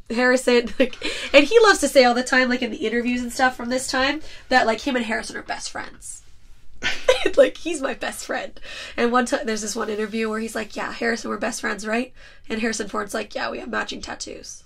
Like, in his, like, straight face, like... It's so funny. So you could have put Billy D. Williams in there, watching this on a monitor at the base, watching the Falcon land. He goes, God, he did it again. That's the only thing. Lando wouldn't have been in the Resistance still. No. That's the difference. Lando wouldn't have still been. That's why he should have been at Canobite. Canobite, yes. Or Maz's. Or Maz's. Well, yeah, Maz's would have worked, but Canobite really would have worked. Just a cameo of him. I'm very curious on how we're going to do this. I have no idea. I have no idea. I'm glad he's coming back. Yeah. I love Billy D. Williams. Hello, what have we here? Leia. I love that. Chewie's like grabbing Phasma out of the hallway to get her to turn off the shields. He tackles her. Tackles her, pretty much. He a big Wookiee. I mean, she's a big chick, but Big chick he's in a armor. bigger Wookiee. Yeah. You know, pulls people's arms off, that type of thing. Yep. Crump Barbie. Rey is still hiding along the base. She's dodging stormtroopers, climbing down shafts to hide. You go, girl. No fucking way would I ever climb down that thing. No. No way. Just shoot me. And like Phasma like tries to like have attitude about it and everything, but she ends up turning the shields off like with FN 2187. like barely any pressure. She's like, okay, fine, I'll do it. Like, Yeah. like it doesn't take much. I think he should have made her take the helmet off there. Definitely, I think that would have been good because it would have been like almost like embarrassing for her to take it off. It would have. Yeah. It would have been a horrible thing. It would have been a terrible thing for her. Yes. And it would have been a great time to do that. I think they should have done that. Because she just gives in really quick. Yeah, really quick. And my troops will storm the okay. Whatever. And then like suggesting putting her down a garbage chute or a trash compactor. Like that's pretty much trash compactor. This is why I don't really like she's so badass that she just was like, okay, I'll turn it off. Honestly, the way I read the character, she would have rather just taken a fucking laser bolt to the head rather than help them. Yeah, like that's what... Because that is the move that allows the X-Wings in. Yeah. Yeah, and destroys Starkiller Base, yep. Which makes me happy because I hate Starkiller Base. And the fact that you call it Starkiller... They did that on purpose. Luke Starkiller. They did that on purpose. And Starkiller was the name of Vader's apprentice in The Force Unleashed that was canon, but... I don't think it is anymore. Who knows if it's Disney canon anymore. I can't keep up. It's actually a good storyline. It's good. It's a good video game. One of the few PlayStation 2 video games. My advanced system that I have. That's okay. I'm still on the 64 back here. We're so advanced. So the Resistance base gets notification that the shields are down. And 3PO's like, thank the Maker. Can we stop thanking Darth Vader? Yeah. Can someone tell him who his Maker is? Can someone let him know? So the X-Wings are doing like runs to try and blow as much shit up as they can. They're just pretty much circling, doing different runs. Yeah. Shooting whatever they can at that point. And then Finn, Han, and Chewie are still like going through and looking for Rey. And when they find her, she almost shoots them. She comes around with the blaster right in their faces. Right? And you get That's why you should always keep your finger off the trigger until you're ready to fire. Yeah. So you don't accidentally blow your buddy's head off. The guy that you have great chemistry with. And then you get the great escape now, hug later. Yeah. We say that for other stuff too. And Chewie says that it was Finn's idea. He outs him, yeah. He tells Rey it was Finn's idea to come back and get you. And she's like, oh. And, nobody's ever really cared for her. Yeah, neither one of them. I think that's a big thing, too, is like, very different situations, but they've never had friends before. Right. And or if you happen to ship them, they've never had romantic love interests before. And I don't need them to be romantic, but they're cute, I though. do really like them together. Yes. I think they're a great team. That's why I missed them together in The Last Jedi. So, Han and the crew and everything pretty much see that the pilots aren't making a dent at all. The X-Wings aren't doing anything. But they do have the explosives that they could place along the base that would make a dent. My friend's got a bag of explosives. So, Rey and Finn go into one part of the base, which you see them go to in a deleted scene. But they're placing in one area, and then Chewie and Han are placing them in a different area. And Chewie's like going upstairs, Han's going downstairs. Do you guys want to hug first before you separate? You're not going to see each other again. Give him a hug. And Chewie has fingers. And Chewie has fingers. You see he has fingers. You've never seen his fingers in anything. Like Bigfoot fingers. Yeah, it's... When I first saw it, I go, look, Chewie's fingers. That's weird. So Kylo Ren enters this room that I couldn't decide what to call it. This big room that has no purpose except to be a big space of nothing. We came up with some name to call like it. Like a core room? The core... The hole leads down to the core of the planet. So it's like the core room. Core shaft room. Why is this chasm, here? Bridged hole. And Han sees him from like the corner, but he's like kind of staying hidden. And once more, Kylo Ren doesn't feel him standing there looking at him. I think he does. You think he does? Yeah. So what, he was just gonna ignore him? Ooh, he wasn't gonna listen to Snoke. So Han should have shut the fuck up. He would have just walked away and left him. Don't kill your dad. Spoiler alert. Like Luke said, I can't kill my father. Shut! Tell your nephew that. Yeah. But Han steps out and is like, Ben! I still don't know how I feel about them naming him Ben. We're trying to separate everything from Legends. Ben was Ben Skywalker, Luke and Mara's son. Right. So why don't you just give him a different name? He's pretty much Jason. You should have just named him Jason. That's who he is. Like, Yeah. That's the character that he is. They should have just named him Jason Solo. But instead... And Rey's Jaina. You had perfect opportunities, you guys, just to make them Jason and Jaina. It breaks my heart. And then you get, everyone looks down at that point when he calls for Ben. Chewie does, Finn, Rey, stormtroopers. Everybody stops. Everyone's like, oh, what's going on down there? And then, like, he's like, Han Solo, I've been waiting for this moment, or whatever the hell he says. Don't like it. You don't need that helmet. Yeah. And, like, Han starts to walk out onto the platform, and it's like, don't walk out there. That was me the first time we saw it. Don't walk out there! Do you want to talk about your heart rate? The first time we saw this movie? Because I am an avid bicycle rider, and I do a lot of workouts and stuff like that, I wear a Fitbit that actually checks my heart rate. During this part of the movie, my heart rate had gone from 68 beats a minute to 115 beats a minute, sitting still in a theater watching Han Solo walk out onto that bridge. Because all of us, everyone in the theater, no, it's happening, don't go out there, I actually tapped my Fitbit and held it up to Cassie and pointed at the heart rate on there, and she's like, yeah, me too. And now we compare that to everything. We're like, is it Han Solo heart rate? Because we watched a movie the other night that got my heart rate up. Yeah, it was something... But it wasn't close. Oh, you know what it was? It was those stupid videos on YouTube of the people jumping on the cliffs. Oh, of the buildings yes, that were making that's what it was. us sick because we're like vertigo like crazy. Cassie and I don't have the greatest thing with heights. Well, I mean, we can handle it, but we're not stupid like these people that are jumping on buildings that are like 40 stories up. Yeah, I mean, I like to stand on a cliff when we're hiking and overlook it. I go out a lot farther than Cassie does. I don't. I stay by the side. But when these people are on skyscrapers and doing flips and oh my doing God. all that kind of Anxiety. stuff, I was getting major anxiety. But it still wasn't Han Solo level. No, it was. My heart rate was 95 watching that, but it was 115 watching Han Solo walk out there because Han's my favorite. Everybody in the theater knew what was going to happen. And I knew Harrison Ford was only coming back for one Everybody movie. did, but it was like that hope.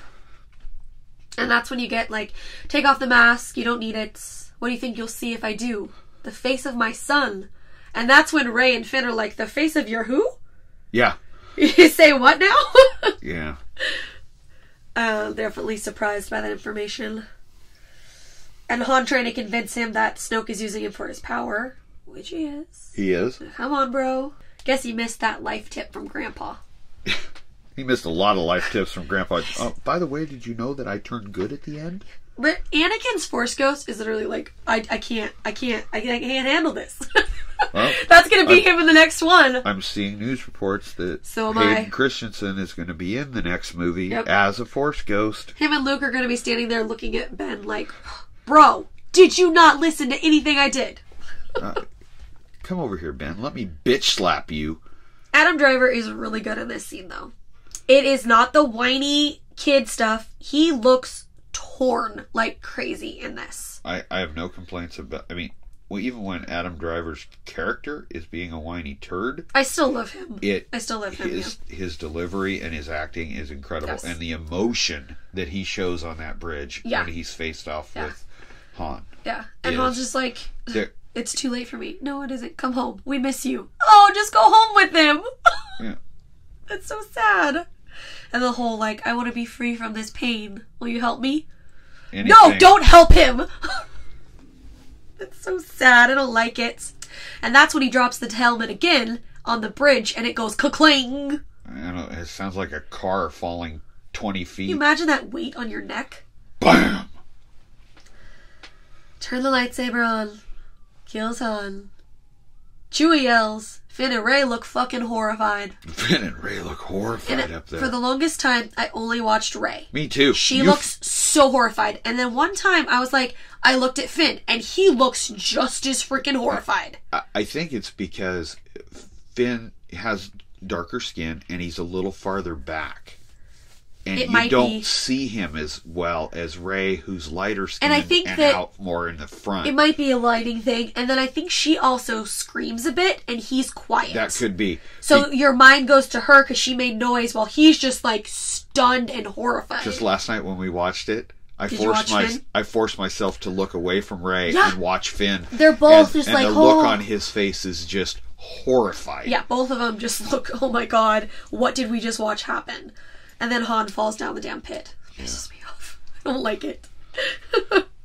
But I do like Chewbacca's reaction. Yeah, Chewie says, fuck you. I don't care if you used to be my nephew or some shit. Kabam! And shoots him with the bowcaster. And after what we've seen the bowcaster do, Yeah. you know, because he goes down on a knee. Yep. He hits him. And he's hurt. And Leia, of course, has to fuel Han's death from planets away to rip my soul into a million pieces. That way we get the Obi-Wan, Alderaan, Yoda, Order 66, and then Leia we get Han. Leia Han. All the same thing. She doesn't clutch her chest, though, like they her do. Her face is heartbroken. But it's the same reaction. Same reaction. It's not good. It's not good. Ugh. So yeah, as soon as Chewie says "fuck you" to Ben, he hits the button. That's where you see the fingers. Oh, he runs like 20 feet and says "fuck this" and just goes click, cling, and the hits explosions the start happening. Yeah. So into the snowy woods. That's where Finn and Rey are running to, and Kylo ends up in front of them. Well, his dad did that to Beckett. I don't know how they did that, but he must have taught him something. Yeah, because in Solo, he ends up. That's even further. he was, Chewie and Beckett had a heck of a head start, and Han made it in front of him, and I accredited that too. Okay, it's a Solo thing. It's a Solo thing. Okay. Rey tries to shoot him, but Kylo flies her against a tree, and let me just tell you, I'd be out if I hit a tree like that. The way she slams into that tree. So Finn turns on the lightsaber, and like, that lightsaber belongs to me. Yeah? Come get it. I love that line from Finn. Because he's going to try. He doesn't stand a chance, but he's going to try really hard. Because he is, like you had said, he is hand-to-hand combat, but not with a lightsaber. Right. It's different. Right. And he puts up a fight. Both of them, you can tell they haven't been trained with a lightsaber Rey, because of the way that they use it. Yeah. And meanwhile, like, obviously he wouldn't have as much, but way more than them, because like Kylo Ren's like whipping it around, like he's doing all those the fancy things stuff that Ewan McGregor was doing. Yes, in the exactly. prequels. Yes, he's got it down. And like I said, he puts up a good fight, but there was no way he was gonna make it. And Finn gets beat up pretty bad. Like, the cross guards end up burning his shoulder. Oh, that's where the cross guards come in handy. Ow. Because you just twist it a little bit. Ow. And that's and like, he starts burn. screaming, and Rey kind of starts to wake up in the distance because of his screaming. Yeah. And then he gets like slashed up the back. Yeah. With a light, like, ow! Okay, I'm done. Yeah, I'm in the snow. I'm done. And again, it's kind of like when Count Dooku just tagged Obi-Wan. Yeah. It didn't chop any limbs off. You didn't chop. You didn't cut him all the way through. You just ran it up his back enough to put him out of commission. Yep. Not kill him, but hurt he's down. Like holy hell. Yep. And the lightsaber flies and lands into the snow like Sword in the Stone. Or like lightsaber in the Wampa Cave. It's just like, dink, perfectly lands. Yeah. So then Kylo is trying to lift the lightsaber from the snow because, as you said last night, he's lazy. Can't go over. Jedis are lazy. They can't just walk over and pick it up. This is like somebody who has to get their kid to go over and change the TV channel because the remote's batteries are dead. Like, if you had the Force, you wouldn't do this stuff. I know I would. I've wanted telekinesis since I was like 6. Well, I might use it on the freeway coming home from work. You can't throw vehicles off the road, bro. I'd just make them all take the exit. Oh my gosh. So he's trying to get the lightsaber to come up to him, and instead, it flies right past him and into Rey's hands. This is another great part. No, it's great the way it flies right at him and then it curves. takes a turn. And she takes it, and the Force theme starts playing. Yes. Yes! Yes, girl, yes. And she's kind of like, oh, that really fucking happened. All right. There is surprise there. There's definitely surprise. And Yeah, then she, like, grabs it fully, holds it, and, like, turns it on. And Kylo Ren's just kind of like, that's mine. And like you had said, she does lots of stabbing motions with the lightsaber. Yeah. Because, I mean, like, she would have some... She had the bow staff. So that's some... But it's still different from a lightsaber. Very different. Very different.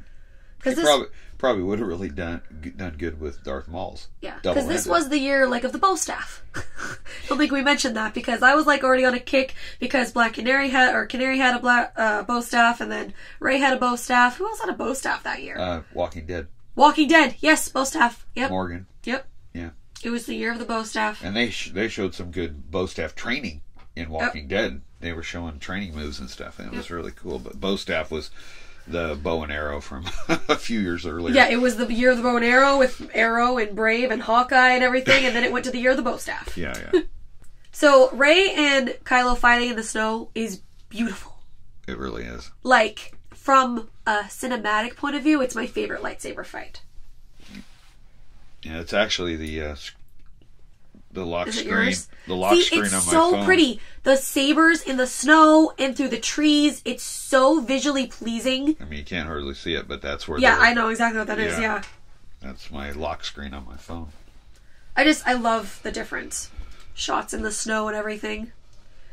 To the sky battle, Poe is needing cover to go inside to blow up the the oscillator from inside. Yeah. And so you get a couple different pilots doing that. They're still charging Starkiller Base, however the fuck they're doing that.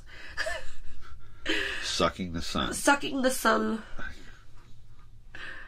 And then Poe does go inside. I can come up with a lot of geek shit and how things work. You know, my little rant earlier on the umbilicals hooking to the ship. But I can the understand sun that. going away... The sun going away, I don't understand. And if you take the sun away, what good's your weapon? I don't know. You know, how far is the closest sun to us here on Earth?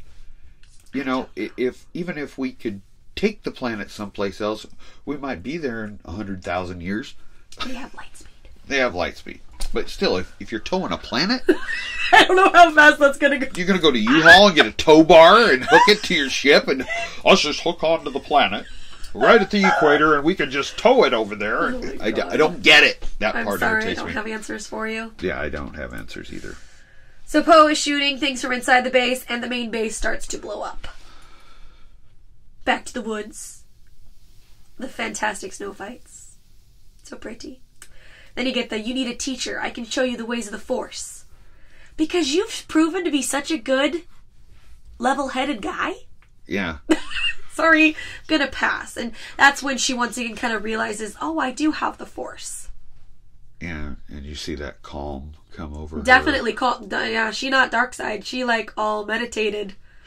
Yeah. And finds her happy little place. I just love the look on her face Yeah. when that calmness just overcomes her. You just see it settle over her. And it's like the facial expressions doesn't even need lines, because at the same time you can see Adam Driver's face is like, oh, what is she doing? Yeah, he's oh crap. Yeah. It's good. It's good. There's some great facial acting right there in that part. And then in turn, like, she pretty much uses that relaxed state to kick his ass. Yeah. Like, once again, no body parts flying, but she hits, like, a shoulder, his leg, his face. Yeah. She tags, like, with the lightsaber, and he's pretty much down. And I love the one part where he goes down and his lightsaber starts steaming the snow. Yeah, because they're both, like, one lightsaber's up and the other one's down, and they're kind of, like, holding each other. That's the like picture their on hands. my That's phone. your phone. They're holding each other's hands, and then it starts steaming the snow. Yeah. It's so cool. Very cool. I like it. I like it. And then, because everything is blowing up, the planet starts to split and separates Rey and Kylo. Yeah. As our friend would say when we saw it in theater, of course it split there!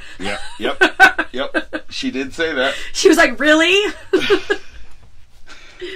First Order is like abandoning their stations. They're like, even Hux is gone! Yeah. It's a little different than evacuate in a moment of triumph. Yeah. I think you overestimate their chances. They're Slightly going, different. oh no, we're fucked. Let's get out of here. Let's get out. Hux went to Snoke, and he's supposed to like go get Kylo Ren because he has to complete his training. Which I find weird too. What was completing his training? Yeah. We got none of that in Last Jedi either. Because Last Jedi like takes place in a day or two. It would have to be, yeah. Because Because they were immediately evacuating the base. Immediately evacuating the base. I mean, No, yeah, it has to be, and because we're still holding the lightsaber up to Luke. Yeah. It's the same. It's a matter of Yeah, I mean, those two movies are, 4 days in their life. It's not like 3 years in between like the other movies. Yeah. Or 10 years between Phantom Menace and Attack of the Clones. So Rey finds Finn in the woods, and like he's still beat up pretty bad. But Chewie comes and saves the day with the Falcon and lights them up, and then carries Finn into the Falcon, running through the snow. And the Falcon flies off, leaves the planet with the X-wings as Starkiller Base blows up. And Poe says, "I got sight of our friends." Yeah. And so they know the Falcon's leaving with them, and they all boogie and then Get out. boom.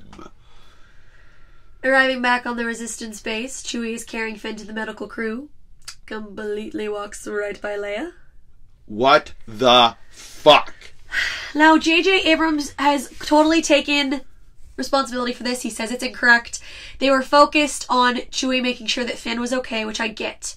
But after he left, sat him down, it should have been a Chewie and Leia moment instead of a Leia and Rey moment. Yes. I mean, it's a sweet moment, and you have to assume it's like a Force connection thing, but they don't know each other.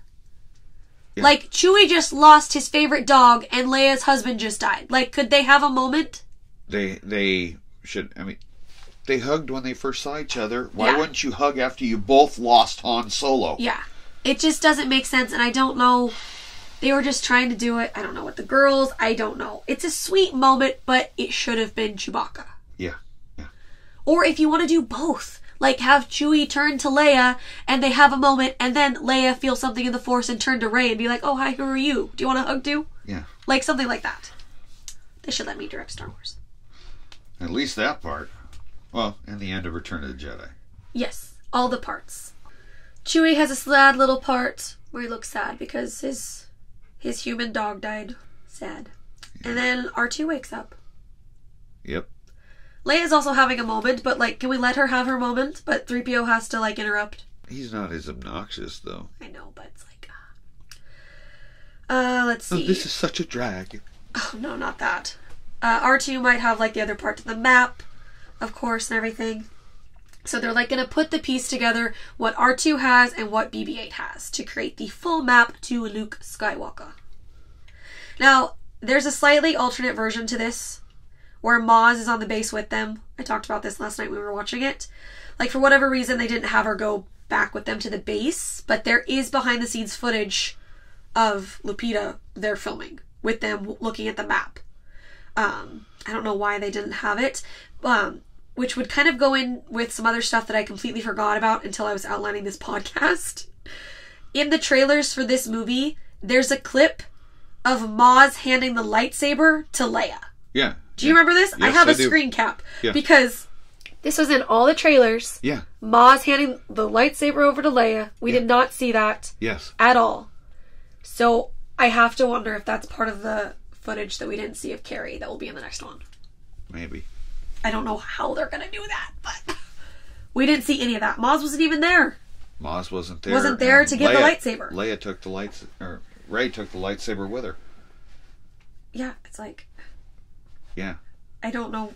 I don't know, but I've completely forgot about that scene in the trailer. And we totally knew it when we saw it. We knew, you could tell by the hands that it was an older lady. Yeah. And we knew it was Carrie. It was Carrie because she's in the gas station attendant outfit. Yeah. These are her words, not mine. Yeah. And the baboon hair. Speaking of, Rey, however, does go and say goodbye to Finn in the medical area first. And she's got her new cold shoulder look. Yes. Her updated look. I like that outfit. Yep. Her updated that's look. really cool. It's good. Rey saying goodbye to Leia as she leaves the Falcon. That's where you get Leia's baboon ass hair. Yeah. Once again, Carrie's words, not mine. And then you get, Rey, may the Force be with you, which I hate that line now. I hate that clip now because they put it in every death video for her. Yeah. Makes me sad. And the smile from the end of Empire. Yep. Yeah, those are the two. Those are the two.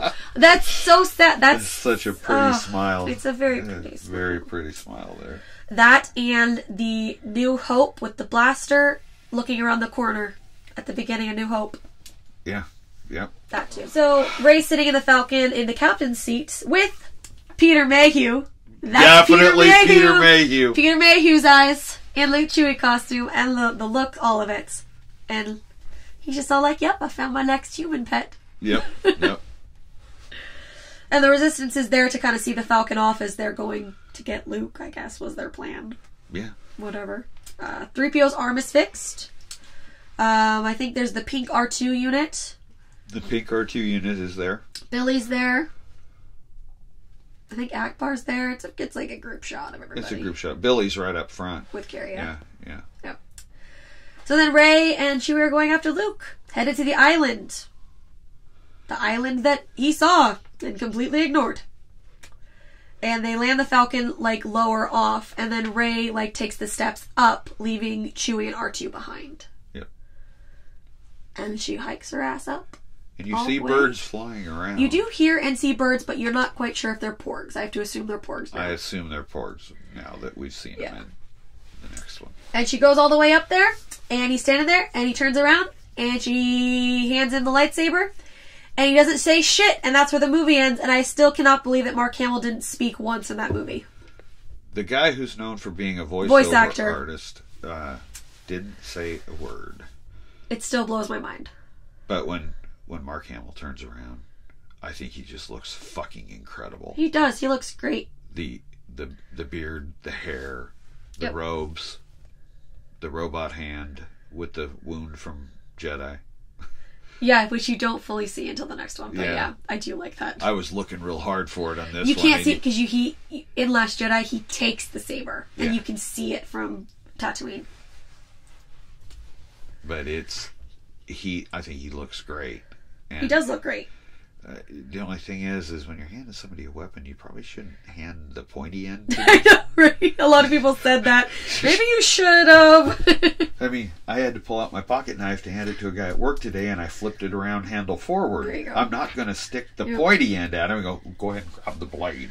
There you go. And do you think he's just so ignoring life that he didn't hear the Falcon fly in?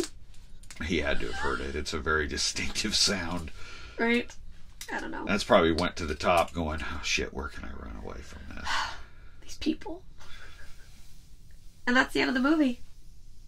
And that's how it ends. A nice helicopter shot as they pan around. And I was very, I really enjoy Force Awakens, but I was like, really? He's not even going to say anything? The movie's over? That sucks. Yep. I still really like Force Awakens, even though I have issues. And then I looked at Cassie in the theater and I said, well, you gotta wait a couple years now. See, that's the difference once again with Force Awakens. I don't know what the hell's supposed to happen. That's like a cliffhanger thing. There are no cliffhangers with the prequels. No. No. I don't want to go through this shit. And at least, I said it before, at least you only had to wait 2 years. And you got a Rogue One in the middle. Yeah.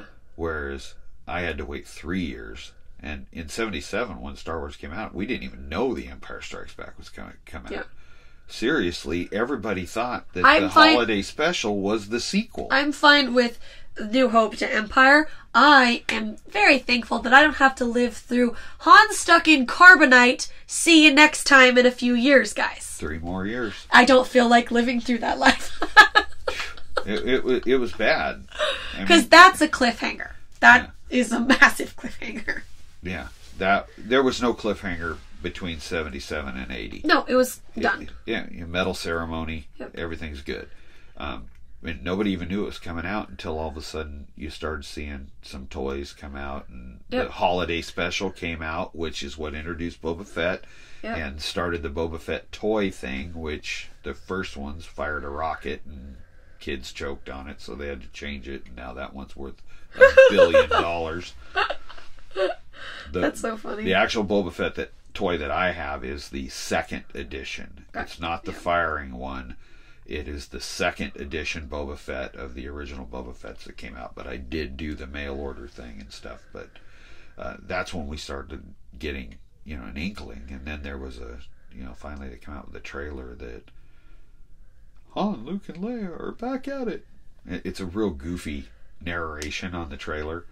I mean, I can't imagine any different. I mean, it's not like in a world there's of no lightsabers and snow wampas. I feel like it'd be like, guess what, kids? Guess who's back? You're not far I off. feel like that's what it would be like. You are not.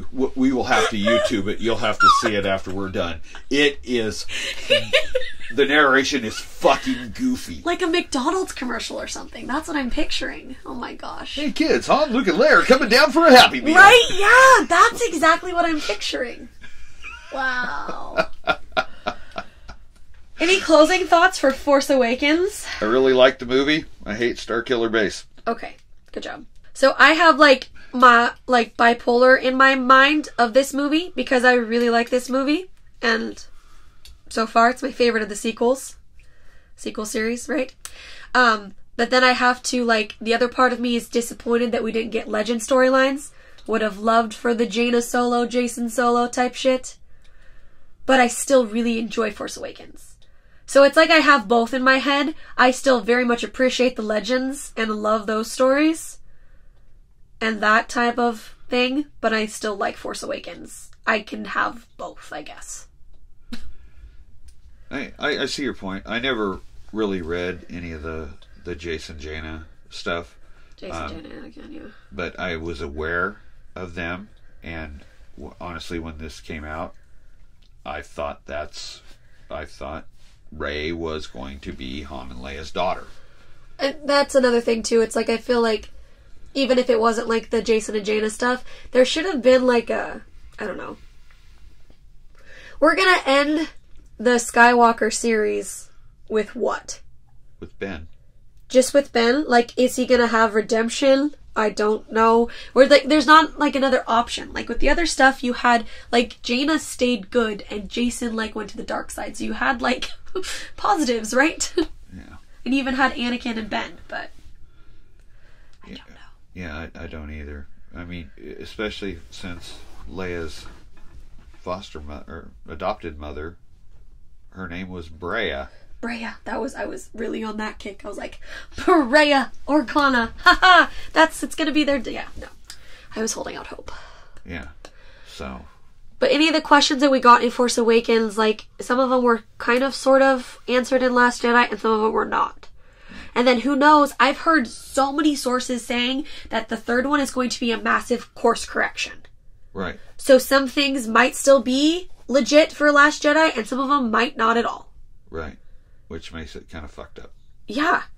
I mean, it's obviously they have to find a way for it to still mesh together to maybe Rey isn't no one. They were just saying that. Right. Which could be.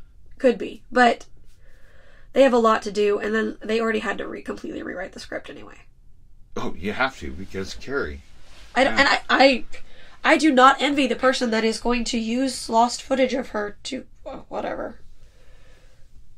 I'm stating on podcast now that I don't think I'm going to care for the next one. Right. I will admit if I'm wrong. I said the same thing about Solo and we see how that went. Yeah, I'm not going to say anything because I was all for Solo and then it took me a while.